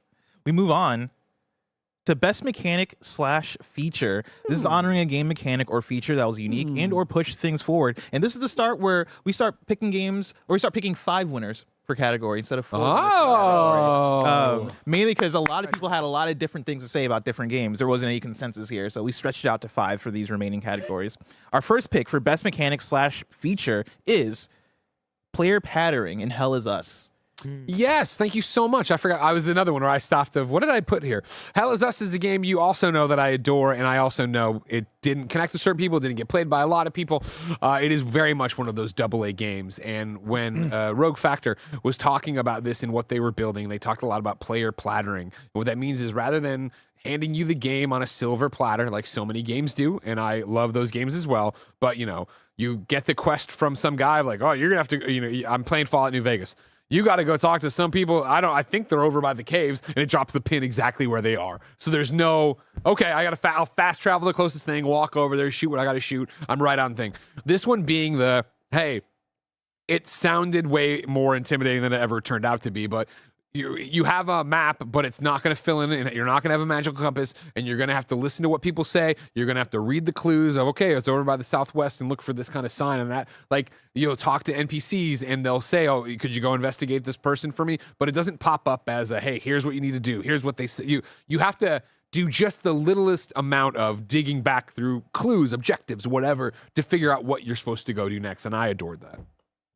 Our second pick for best mechanic / feature is DK Bonanza's destruction system. Yeah. This is one that I wrote in. I think this was such a bold and somewhat even experimental choice for Nintendo to take a lot of what they established with Mario Odyssey as far as what they're doing with a modern 3D platformer and going, all right, now how do we throw that on his head, right? What do we do? How do we approach a DK 3D platformer in a way that does the character justice? And by allowing you to destroy everything, of course, hell yeah, I'm this big brooding force. Hell yeah, I'm DK, I'm smashing things. That just feels good inherently. But to then mix that with these different materials and having them have different properties, I thought was a really inspired and a really interesting way to go about making a Donkey Kong game, and made this such a different experience than playing Mario Odyssey. And so I really loved this as a system. I want to see it pushed even further in whatever the next DK game is. And yeah, I thought this was just very inspired.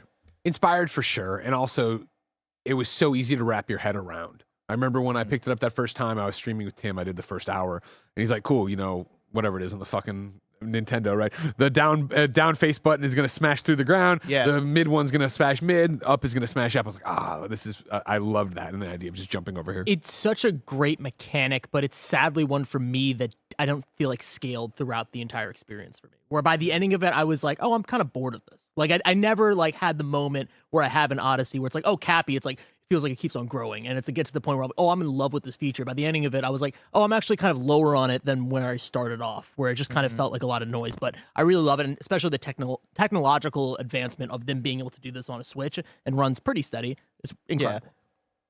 Our next one, our third pick for this category, the dice/stress system from Citizen Sleeper 2. This is one that was Barrett. Yes.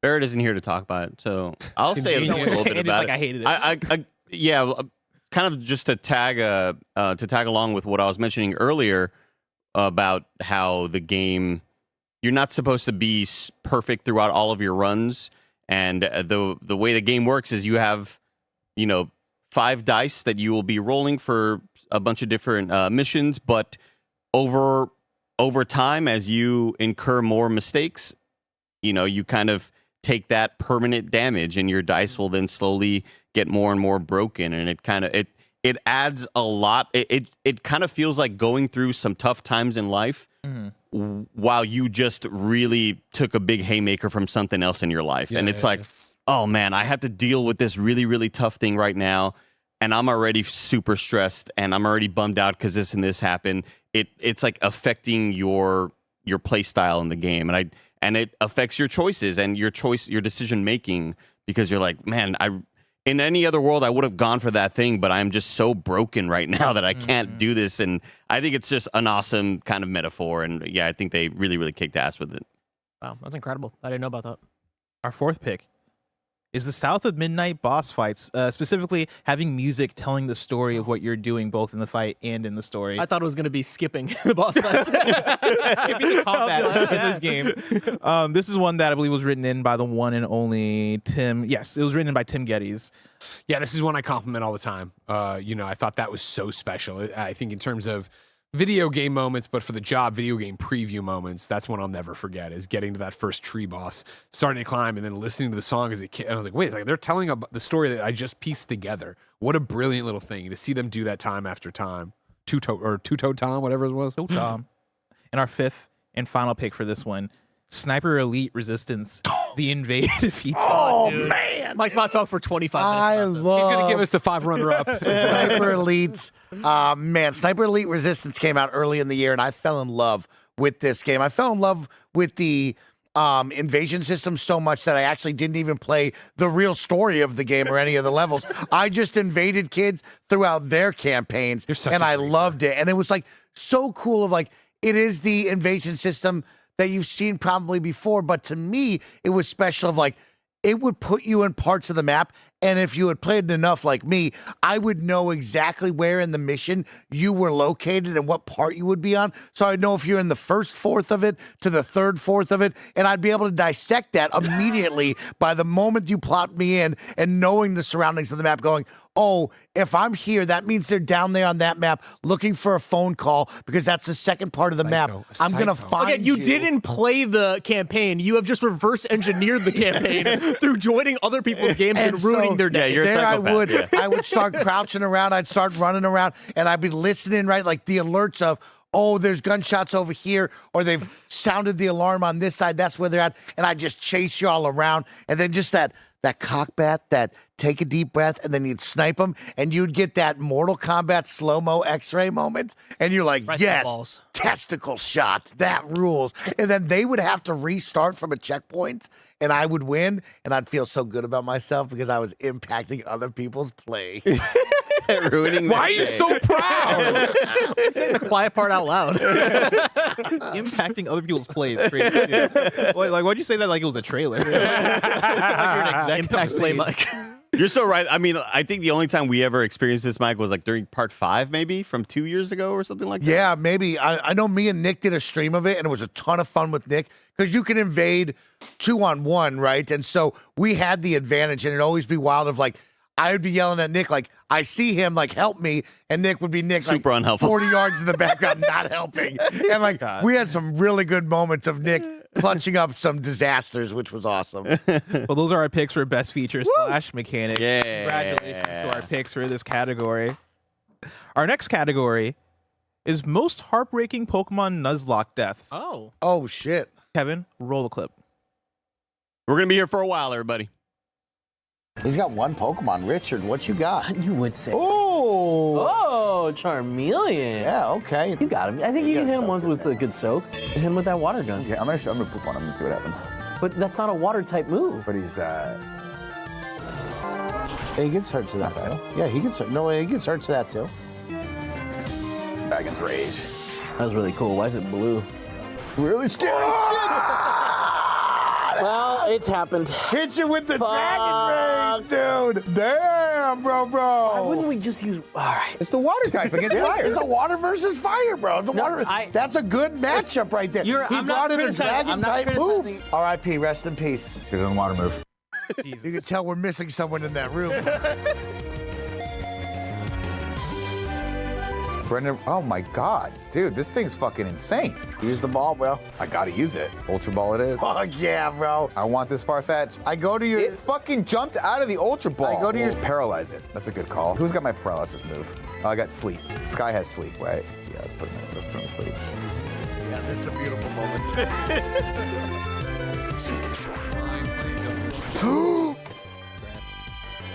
Damn. Can't be fucking around. You Thing found ever. out. That was the stupidest thing I could have possibly done.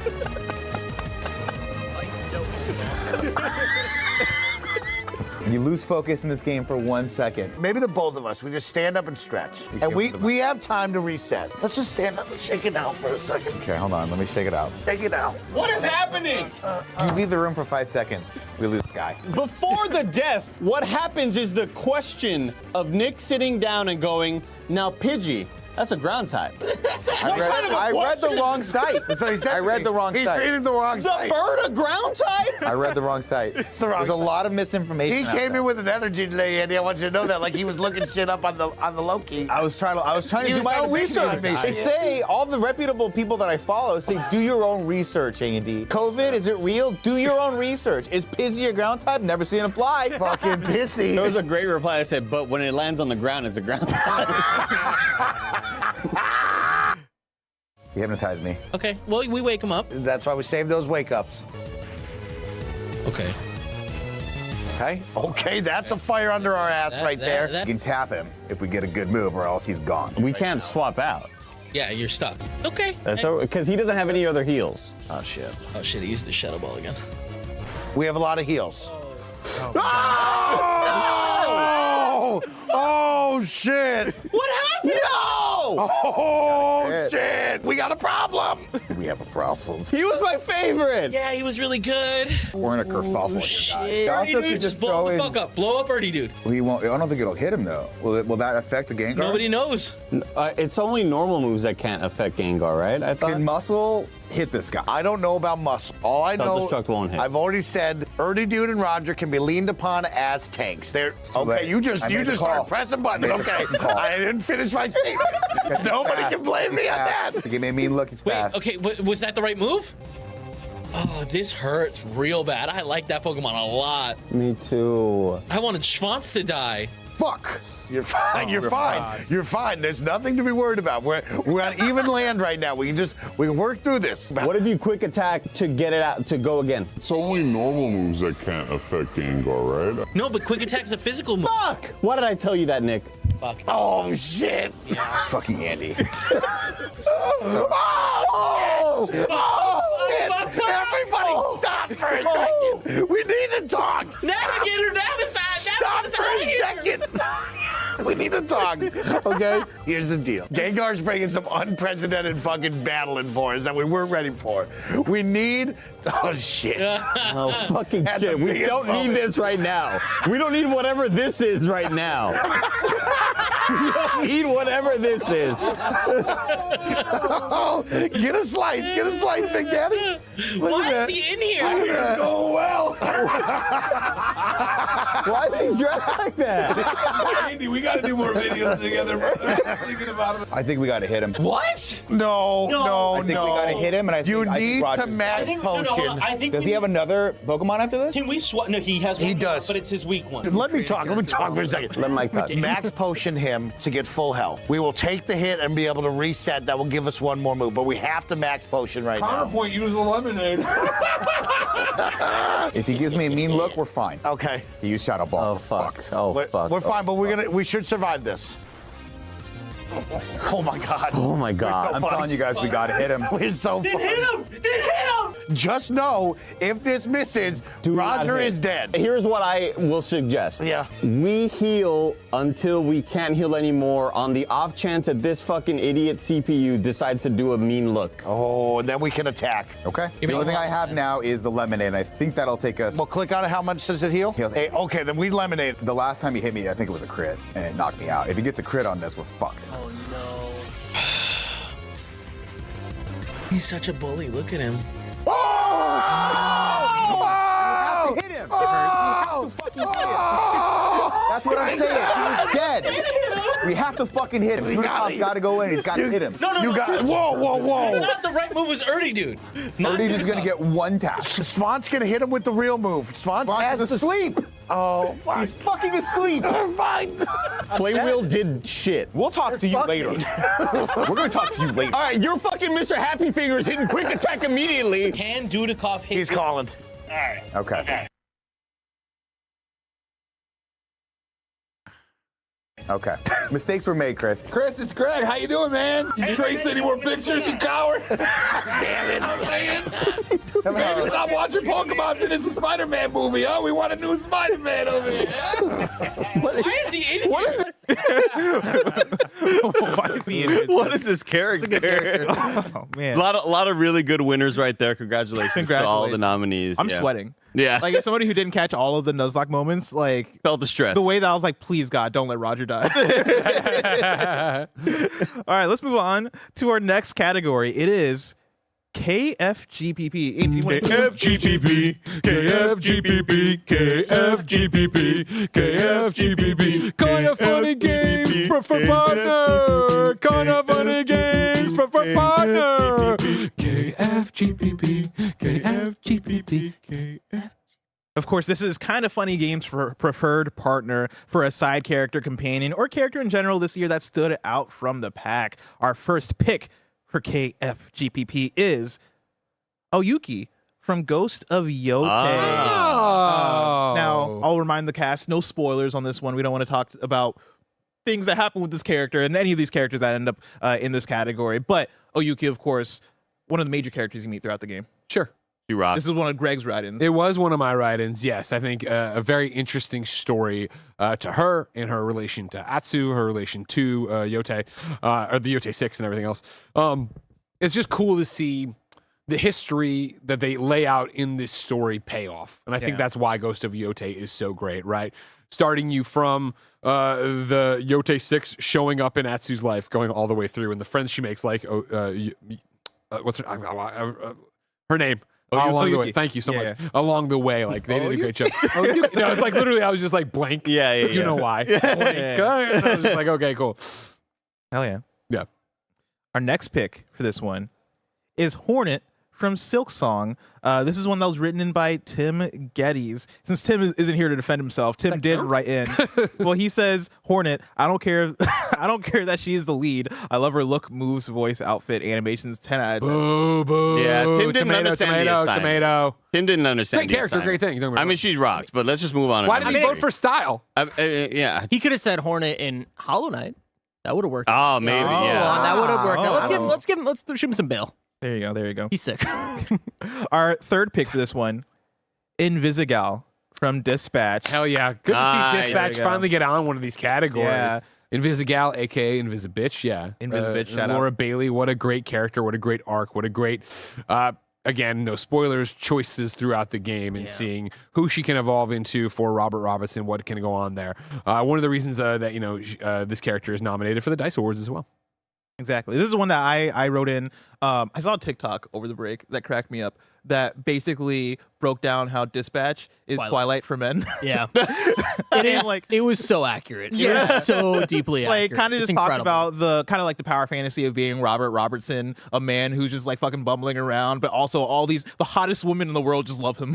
Like the hottest superpowered women, just either want to either like him or tell him directly to his face, I want to fuck you type shit, right? Hilarious. But then also Malevola grabbing the bulge, Yes. That said, it works for me, right? Like I'm somebody who I'm so down for a choose your own adventure experience that gives me romantic options, that I'm like, let's fucking go, right? I either go with Blonde Blazer for the reasons I would go with Blonde Blazer, or I go with Invisigal. And episode, I won't spoil anything, but I went with Invisigal. Yeah, it's awesome. For just pure heart reasons, right? Like, and I think shout out one to of the this things you character. talk about, you know, I'm often vocal, especially for my RPGs, that I don't want romance options in game, right? And I think so much of that is chemistry. This is the reason why I would want them, right? Because this is a choose your own adventure, like you're saying. All of Robert's lines are done amazingly by Aaron Paul. Yeah, bitch. And then to have it either be Aaron for Blonde Blazer or have it be Laura for Invisigal, like you have actual chemistry there that makes so much sense and really does leave you in this place of how do you want to play this situation. But also like in a friendship side of thing, right? Because I played with my brother, and naturally, like we just ended up with neither of them, right? Like it just became this thing of like, oh, we were just friends with both of them, and it worked out super well. And that take, by the way, the Twilight take was from Twitch streamer Stormfall. So shout out to her. Oh, she rocks. Yeah, she's awesome. And also to take it out of even like just the romantic context / relational context with Robert Robertson, I think just what she means to the story and where the story goes is for the overall arc of like Great where the arc. plot's going. Just great arc for this character and great choices that surround this character and what she's going through. Our next pick for KFGPP is Rick from Kirby Air Riders. Yeah. He's my guy, bro. Yeah. Look at this fucking guy, bro. I had no idea about this fucking guy, Roger. You sold me, man. Dude, this is the thing that sold me on the game, okay? Tim just sent me this photo and said, you're going to love this guy. And I'm like, you know what? $70, bang. Here you this go. game rules. And Rick is my guy. The way that he just be running, his ult is just, he gets off the board, he just be running. He's going crazy mode. He's super cute. Yeah, he's super cute. Of course, shout out to also Daruch, the leader of the Squeaks. Shout out to him as well. This is a goated video game. We'll talk about it later one day. But you know what I mean? Like one of these games. Will we? One of those games. Is this top 10? This is getting the top 10? You know, we'll see. This might be the last time we ever talk about Kirby It'll Air get the Riders. love it deserves one day. You know what I mean? We'll talk about it. And you know what? You know, your wrongs, maybe I'll write them in my top 10. That We'll might see. be, Roger, this might be my favorite nomination from the category. Thank you so much. I love this fucking dude. Thank now. you so much. The GOAT, bro. And our final one is Mike from Baby Steps. Nice. Yeah. Shout out to Mike, man. Yeah. That's my guy. I had to over look there. this up because I thought Blessing just got it wrong of like Mike wrote in baby Yeah, stuff. So I thought Mike was like, you know how certain characters like a reflection of yourself? Yeah. I thought Mike was saying Oh. like, oh, my Gotcha. character. in Baby No, I'm Steps. very Nathan. I'm very much Nathan, the main character. Of course, Nathan will meet many characters through his journey, but one of them is Mike, who is not afraid to ask for help, who is not afraid to take the safe route, to follow instructions, to prepare for the journey at hand. And of course, Nathan, or Nate, our main character, does none of that, right? He wants to do it all himself because he is afraid to ask for help. He does not want to put himself out there and thinks he can just handle the situation. So shout out to Mike for always being prepared. Good I job, love that. Mike. Yep. And shout out to our picks. These are all our Yeah, picks. I told Kevin to veto. We're vetoing the Hornet pick. What the hell, Tim? Know the instructions. You got to understand even what you're voting for. The preferred partner is Sherma from Silk Song. There you go. Come on. Congratulations. God, we love Sherma in this house. Congrats, Sherma. Our next category is Best Trailer. Oh. This is the trailer. This is for a trailer that presented incredibly well and evoked strong reaction for us. This is a new category here. I'm very interested. This is when I was very interested to see the picks here, and I really like the assortment we have. So we're starting off with our number one, which is Star Wars: Fate of the Old Republic. God. I said number one, even though these aren't ranked, but our first pick that we have here. What a moment this was. And I think this is even one Casey where fucking Hudson. it's more of the reveal, right? Like I think Yeah. next year if we do this again, I'll title it Best Reveal / Trailer, because this is one that I think evoked the biggest reaction from us in a showcase this year, and I think that's really saying something as far as the magnitude of this announcement. Yeah, this it's was so massive. unexpected, right? I think if coming into this, of course, we were always like, oh, you got to see Star Wars Eclipse eventually, see what Quantic Dream says they're doing.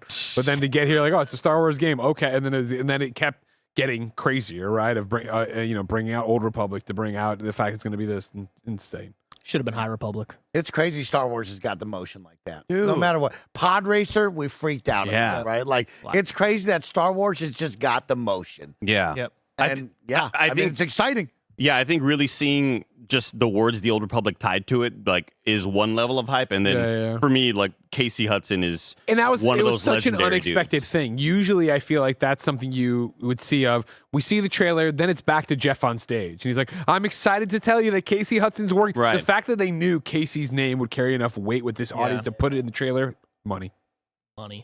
Our second pick, Unbeatable. Unbeatable. This Barrett. is a game that. This is one that. Oh no. CEO Junior's here. It's here. Tim Junior is here. Tim Junior's here. Rag, the real ass gamer, is here. Look at him. Ladies and gentlemen, welcome the man who just got back from the dentist, Barrett Courtney, parentheses, evil. There's nothing more dastardly than showing up to your own company's award show late. Wow. And yes, I was at the dentist. Where's he been? Clean teeth. I was at the dentist, but not my dentist. Oh. Yeah. I learned a lot. I learned a lot about Roger Picorni's teeth to this morning. Oh, you went to my dentist. Wow. I got 10 fillings one time. Next time you go to your appointment, if you feel a little bit more of a tug, Raj, don't question it. Don't question it. You gonna zoom in on Barrett's hearing? That's sick. I love that. Thank you. This was my Game Awards fit that I forgot to really take any pictures with, so figured I'd dress up nice today. Good today. But yeah, I just wanted to show up actually just to talk about the Unbeatable trailer. Yeah. Tell us about it. This final trailer for Unbeatable was kind of like the final story trailer we really got, and it felt like a different tone for the game. A lot of the previous trailers for this, it was a bit more hype, a little bit more cool, flashy, all this stuff, but the music that came along with this final trailer gave it a little bit more of that like emotional heart that I think the final game does have eventually near the end of the game, and it gives that tease of like there's something a bit more emotionally going on here in this story, in this tale with these characters. So this was one where I was like, oh, we might be going in a direction with this game that I wasn't expecting initially. And I think it's a testament to how strong the original music for this game is, that it like really, I think, like carries this trailer, along with like the, already the incredible style, the editing for the video and all that stuff. But yeah, it really pulls at the heartstrings, which I do think the peaks of that game definitely carry on with that promise. So. Oh yeah. Yeah, that's a trailer that really like Evil Barrett. Evil Barrett, everybody. The Barrett parentheses evil. The trailers definitely I like that. did their job for me, aside from the fact that I didn't play much of the game when it released, but like the trailers made me want to play this game, right? The trailers made this game look like the coolest game on the planet, which is exactly what you want to do. Our next pick, also thank you so much, Barrett, for Thank you, Barrett. gracing us with your presence. We got to get you your own entrance music, though, because I keep thinking of Greg Double's going to walk from the back. God, he I looks like good. that, though. I like that, though. CEO Junior, you're allowed to use it. Yeah. He's part of my stable. The CEOs. Part of his team. Wow. Who's the secret third man? Our next pick for best trailer is Clockwork Revolution. Oh, okay. Oh, great pick. This was my write-in. I think this is one of the best game trailers of the last few years. I think one of the things I like about these write-ins is they display the different things about trailers that can really hit for people. I think with Star Wars Fate of the Old Republic, it was kind of like the magnitude of the reveal. With Unbeatable, it is like the editing and like how it encompasses that game in a minute. And with Clockwork Revolution, I think when you're deep diving, even if it is kind of a truncated deep dive, because it's not like 20 minutes to 30 minutes, right? This wasn't like an Xbox developer direct type of thing. But within like 6-7 minutes, they did such a good job of telling us what Clockwork Revolution is. And what this game is something that really speaks to me as somebody who, has played quite a few Bethesda/Obsidian games. But I think as I go, like, Bethesda stuff has maybe hit less for me, at least with like something like Starfield. Obsidian this year, between Outer Worlds 2 and Avowed, those didn't really hit as hard for me as I wanted to. Outer World, and for somebody who also previously loved Deus Ex and Dishonored as well, there's something about Clockwork Revolution that is giving me the things I like about those games, but it also looks really good just visually and presentationally, and they break it down so well in the trailer, the amount of depth that they have here. Yeah, and so I really hope it lives up to this trailer. This trailer was so good. What a head turner. Right to the top of like most anticipated for whenever this is coming out. When is it coming out? No idea. God. We had this conversation, me and Mike, today. Paris Lily, of course, a 12-year-old child in the chat, said that we're all in mind. It feels like what we're going to see next year, the big reveal for it. I did not do the 6-7 thing on purpose, by the way. Apparently, I said 6 to 7. Did not mean to do that on purpose, but hey, it's over now. Our next pick for best trailer is Tides of Annihilation, the Mirror Combat gameplay trailer. This is written in by Tim Geddes, who's not here, but you have other people in this at this table who also love this trailer. Yeah, this one rocks. This is, we'd already seen kind of what the game was last year during a State of Play, and then they showed this one off more recently as a way to say, like, hey, we're still working on the game, obviously, and this is kind of what you should expect from the level of our productions. Or from the level of our production and the level of our, like, I would say budget, because this game like does some really cool big stuff later on during this boss fight with the whole kind of the reflections in the sky and the mirror thing, and it's doing a lot of really, really neat stuff. And I hope that they continue to keep on working at it. And I hope this isn't like the only boss fight in the game that has this level of kind of creativity and high production value, because if they could kind of do this 3 or 4 more times, like, wow, we're in a really, really nice territory with it. But yeah, they're doing just some wild stuff with tech, and hopefully it all runs well. And I think it's also really cool that you put this trailer out, and no, there are a lot of frame drops. This is a game in development, and I like that.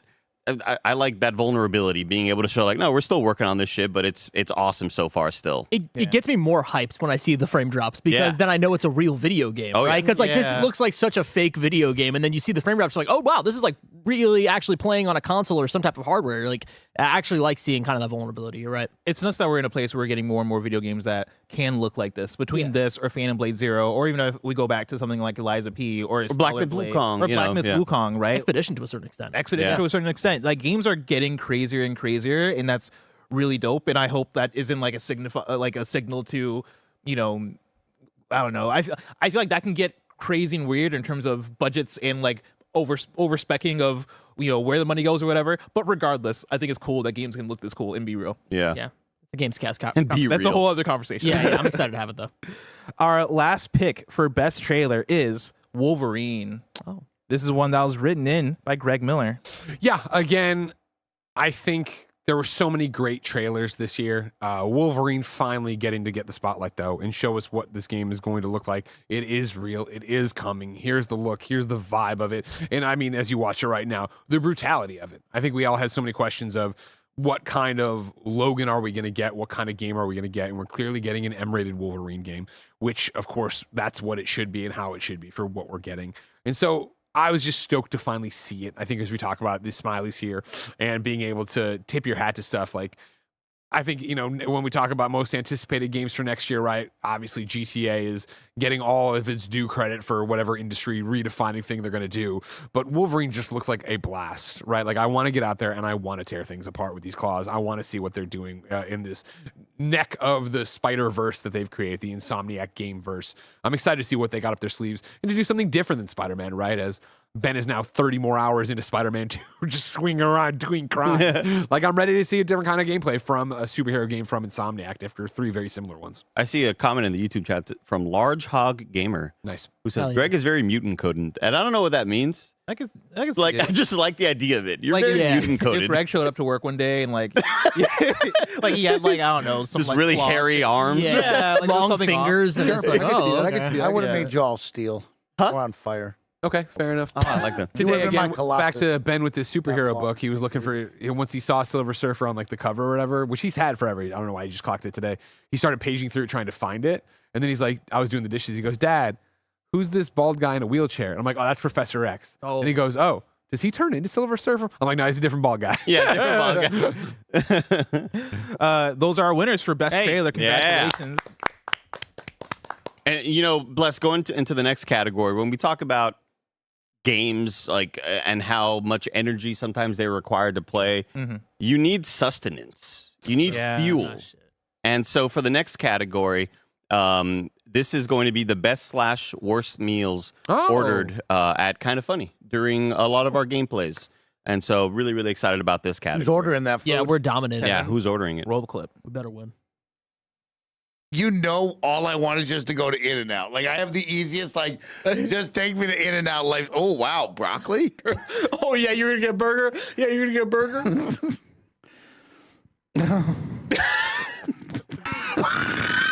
Are we getting dessert too? Fuck yeah, bro. They have a peanut butter pie cake. Okay. They have molten chocolate cake. Yeah. Yeah, I already know. Yeah. That's what I want. That's what I want. I want the molten chocolate cake. They're my favorite.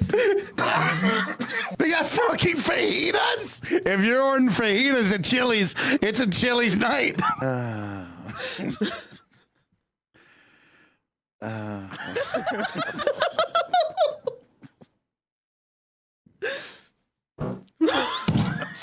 I'm sorry. I told you I'm a liability at this point. You know what, Roger? Fuck it. Death Stranding 2 marathon stream. We eat nothing but health food. Feeling good, big dog. Everything's good. No, I'm not doing. I'm afraid of that. No, Roger, no. What do you want me to do with this, Roger? So this is the coconut shrimp, I believe. Yeah, I fucked that up. You dip it, you just eat it. All right. That's it. You don't have to dip it, honestly. You can take a bite first. But you can fucking dip it. I want to dip it. A little sweet, yeah. It's a little You sweet. think I don't want to dip it on that thing? You can dip it. Well, I'm looking at it. Okay? Fuck, Raj.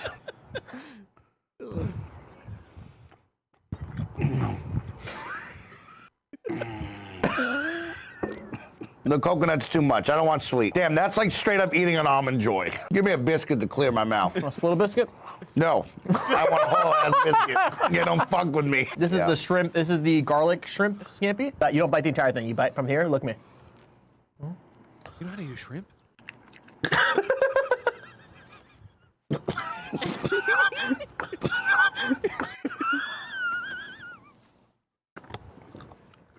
I think it's just to break it and then like rip out the meat. Oh yeah, there it is. That's good. Here you go. Oh no! Fuck no! Fuck no! Fuck no! No, Roger. Are you fucking kidding me? I'm not even trying that. That was fucking whack, Roger. I will eat it with you. Oh! Look at that. Dip it in. You dip it in too. Dip it in with me. Right here. I've never had it before.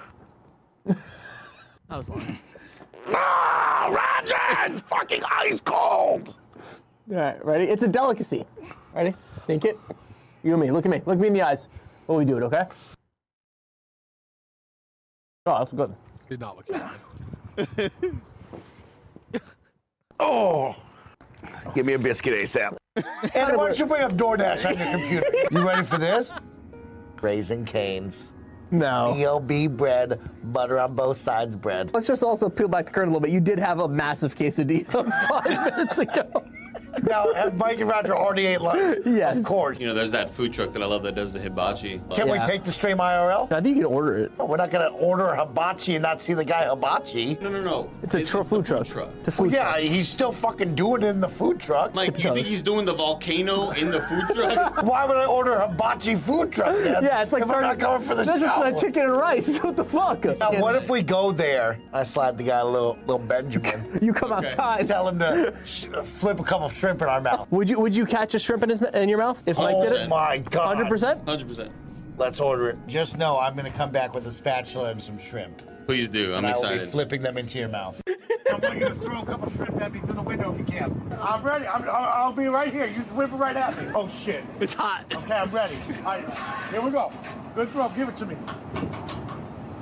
Oh! All right, go. Yes! Yes! Yes! Yeah! That's what's up, bro. Hibachi! You're acting like ordering food takes more than 1 minute. This kid thinks it's only going to take 1 minute. Oh, yeah, sir. yeah. It's going to take 5 minutes. I don't worry about it. I love mashed potatoes. Yeah? I like a chunky mashed potato. See, now here's the problem. There's not many places that do mashed potatoes. We have to split our meals, right? What is a restaurant that gives you way more food than you want, that also has every type of food you can imagine, including mashed potatoes? Cheesecake Factory. Oh, the factory has a chat. And you know what the funniest thing is? Is that when I was thinking about mashed potatoes in my head, I was thinking about their mashed potatoes, and I didn't even realize. Dude, avocado toast? Ricotta cheese toast? Why? Baked brie truffle honey butter. Let's fuck with that. Buffalo Blast. Have you had these? You know what, Roger? I was trying to go healthy with the cauliflower. You know what? Get these instead. I want that. I get these. Get them. Order 'em. What if we just get for an app, mashed potatoes. For main course, mashed potatoes. For dessert, mashed potatoes.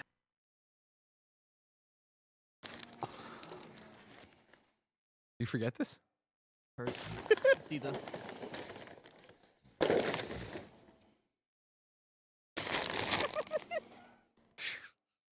Dude, massive problem. Gonna upset ya. No mashed potatoes, bro. They gave us chicken and 3 pieces of asparagus. Are you fucking curious? Dude, I'm not fucking kidding, bro. You tell DoorDash to get on their shit. And these asparagus pieces, they're awful looking. They're not stiff at all, Raj. Yeah, take a photo and just say mashed? Question mark?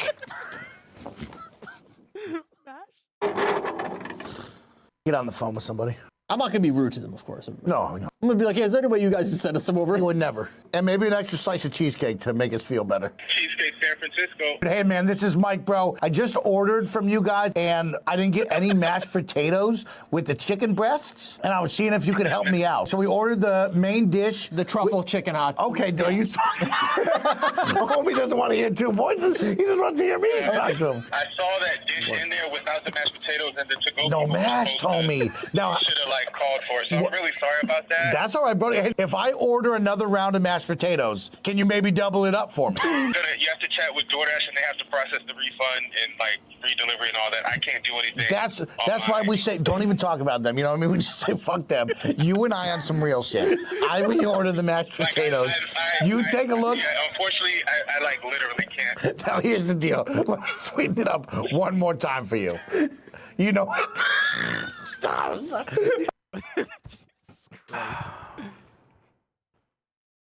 This is nice.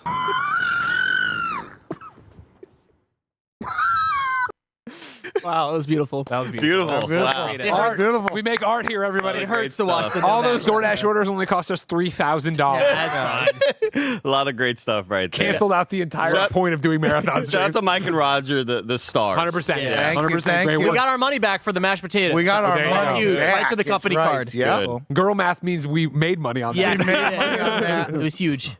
That brings us to our very final category of the Smileys. Best Studio. This is for the studio that earned MVP status in 2025. We have 5 picks for this one, starting off with our first pick of the category, Team Cherry. Of course, come on, clap it up for Team Cherry. Of course. Andy, you want to take it away on this one? Yeah, sure thing. I mean, Team Cherry obviously put out an amazing game many moons ago, and then kind of just did shit their own way. I think that's the coolest thing about them is that Jason Schreier article was so awesome. So cool. Being able to learn more about Team Cherry and then being like, no, man, we don't want to have a massive team. We like our team being small. That's why this game is taking so long to make. We like doing things our own way.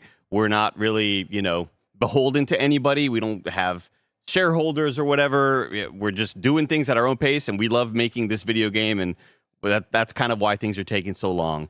And after nearly a decade of hype and, raised expectations, this game could have come out and been a stinker, or it could have been a really, really awesome 8 out of 10, but still underwhelming. But they still managed to deliver an all-timer and exceeded all of my expectations still somehow. And they're just amazing at what they do, and really looking forward to the DLC coming out probably in 7 years. It's going to come out this year, apparently. It'll be 100 hours. Yeah, It'll turn to a new game. Yeah. What's funny, I threw to Andy immediately because I assumed Andy wrote in with Team Cherry. No, the people that wrote in with Team Cherry were me and Barrett. Oh. I wrote in with Team Cherry, even not playing that much of Hollow Knight Silksong, right? Just for the story. You mentioned the 100%. Jason Schreier article, which is a big part of it, but even the story of putting out this game for $20 that ends up as being a favorite of the year amongst people and being a game that is a beefy game. I hear people talk about, oh yeah, I'm this many hours, I'm 40 hours, 50 hours into Hollow Knight Silksong, and I'm like, damn, dude, like putting that out after like being patient with your development, working on this game for years and years, not being rushed, not doing what XYZ thing, and being able to put it out for a price point that is affordable for people. People flock to it. It does really, really well in sales. The whole story around Hollow Knight Silksong is a special one. And of course, it's a studio that is following up after a game that was also very successful. And so they had the luxury of doing this. But I think what's powerful is that they were able to get that luxury by putting out Hollow Knight in 2017. And so shout out to Team Cherry for sure. Hell yeah. Number 2, our second pick for Best Studio, Obsidian. Hey. This is one that was written in by 2 people. This was Greg and Snowbike Mike. Nice. Right Come on, there. Greg. Come on. You're right. You know it. You're Got right. to put some respect on that name. That team is incredible. They continue to just be the workhorse of Xbox Game Studios. And 3 games, 1 year. 3 games in 1 year, and they keep going back. I mean, Grounded 2 is fantastic as an early access product coming out and following up Grounded 1, kind of putting that to rest and saying, hey, this is the full game. Go out there and have fun. We're going to start up in a new backyard. We're going to go out and take you into a new survival sandbox. It's a ton of fun. And then, of course, Avowed and Outer Worlds 2, which is wild to say, 2 big RPGs out the same year. Yeah, I think, Workhorse is such a great way to talk about Obsidian. I would argue as a fan, somebody who really loves Obsidian, they're not putting out 9s and 10s, but they're putting out consistently 8s. They're putting out consistent things that are there for you to go enjoy, really pay off on the promise of Xbox Game Pass, that you're going to get these games that are from this at a deal that is better than buying them all on PlayStation. Yeah, a lot of devs want to put out 1.8. Right, exactly. And that's they're constantly when delivering. Obsidian speaks, I listen. I think they make really, really great games, and I think last year was an incredible year for them to to put out one of those games. I think you would have been incredibly proud as a studio to put out 3 of those games to really own that year, to start, do the middle and end. Great stuff. Yeah, if you add it all up, they put out a 24 out of 10 video game. There you go. Do the math. Quick math. Do the math. Our third pick for Best Studio, Sandfall Entertainment. Wow. Sandfall Interactive. I don't know who wrote this one in. This one was written in by Tim Geddes, but I think we'd all be on the same page here. Yeah. Nobody believed. When we first saw the Claire Expedition 33 trailers, we were like, what the fuck? That looks awesome. Who's making Sandfall? They got Who the Gollum in fuck there? is Sandfall? Yeah, it's what are we doing here? Who are these people? All right, clearly this will never live up to the hype, and then it so greatly exceeded it with such a small team. Yes, they use contractors, of course, but everybody does. Just incredible stuff here to have a vision, to deliver on it, and to crush it. And then to deliver DLC right at the end of the year is like a little surprise as a thank you to the fans. Really, really awesome that they're, continuing work on this while also wanting to work on the next thing as well.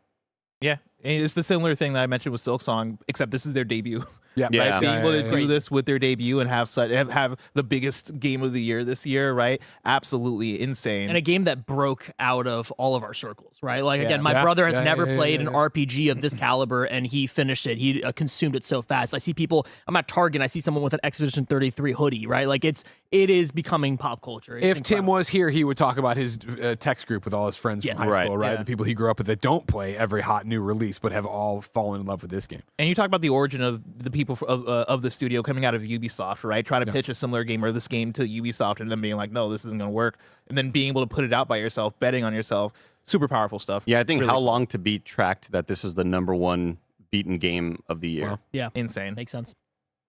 Our fourth pick for Best Studio, Hazelight. Yeah, this was a last minute one for me because I went back and I'm playing the Split Fiction. I always mix up their game's title. Split Fiction with Leanza, finishing it off finally, and I was just so taken aback and just in awe with every single second of this game. The fact that they're able to make this happen in a split screen format on the PS5, 60 FPS, this looks this crisp, so many incredible gameplay mechanics that they're always cycling through. It never feels boring, never feels stale. The fact that they have all of these side missions that have brand new worlds and mechanics that you can completely and utterly miss.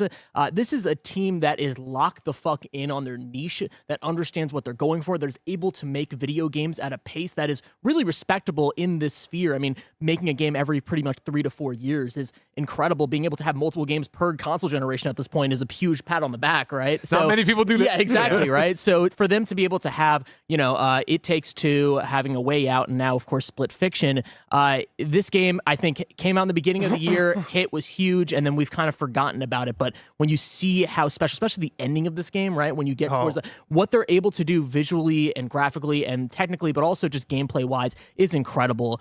Yeah, this is a studio that I'm so excited to see their growth continuously, and I'm excited to see what they put out next because they are at the forefront of gameplay and tech in this industry.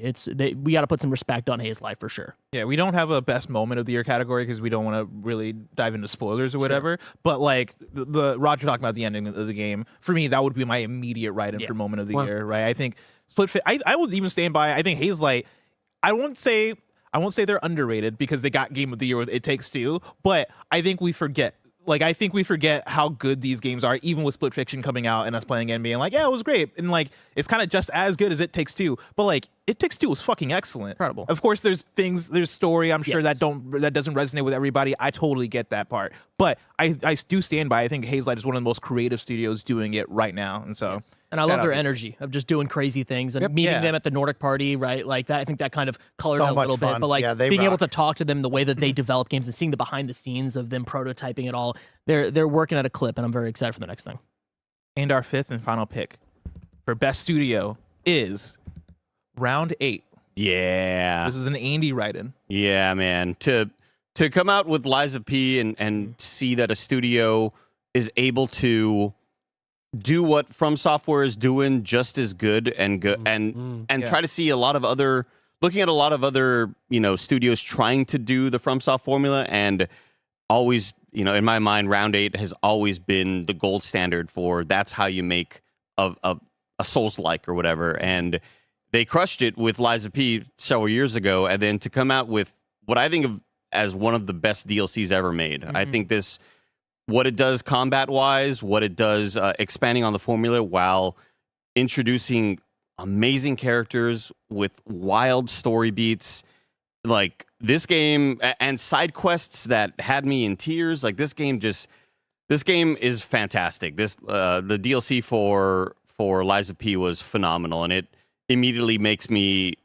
like, all right, the next thing is something you have to watch out for, because it's one thing to put out a banger of a game, and then maybe you put out a DLC that's a bit underwhelming, and you go, maybe that was just like a flash in the pan. No, man, this studio has it. They know what it takes. They know what they want to do, and they just deliver constantly.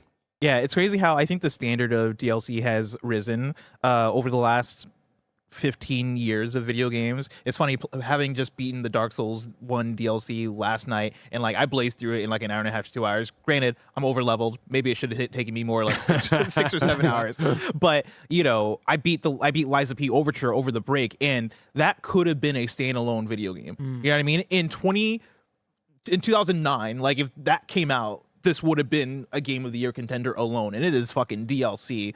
There's a crazy amount of quality in this thing. The music's incredible. Like, I think Souls-likes in particular are killing it as far as what they're bringing with DLC. And to your point, Andy, Round 8 Studios, I think, is right in that conversation with From as far as like how good they're making Souls-likes. Of course, From is the studio that's innovating and pushing it forward each and every time. But like the fact that Round 8 is fucking right there. You know what I mean? Yeah. Like they're killing it, and I think they absolutely deserve to be acknowledged in the best studio conversation right now. Hell yeah. Chad, I promise I'm not doing the 6-7 thing on purpose. It just keeps coming out. Yeah, it's coming in from the back of your brain. It might be subconscious, I don't know. Yeah. But that is it for the Smileys. Of course, congratulations to all of our different winners across all the categories. Games are fun. Video games rock. Video games rock. 2025 rocked as a year for video games. And I'm looking forward to Monday to see our top 10 games of the year at Kinda Funny. So stay tuned for that. Tune in on Monday. What time do we get started with? We're doing Games Daily as usual, and then following it up with that. And then it's another day where no stream, right? Correct me if I'm wrong. I believe that's right. I think there might be there's a feudie afterwards. There's a feudie afterwards, yeah. So look out for that. Feudis will be on Monday now. Feudis are on Monday now. There you go. There you go. You get it. Of course, this has been Kind of Funny Gamescast. For each and every weekday, we get together and talk about the biggest reviews, previews, and topics in video games live on YouTube, Twitch, and on podcast services around the globe. Remember to support us with the Kind of Funny membership if you enjoyed the show. Get on Patreon, get on YouTube, Apple, or Spotify. You can get the Kind of Funny membership on any of those platforms. Of course, Patreon is where it's at, though. But get it anywhere that you are at. We'll see you Monday for Game of the Year. And until next time, KFGPP, KFGPP, Kind of Funny Games, preferred partner.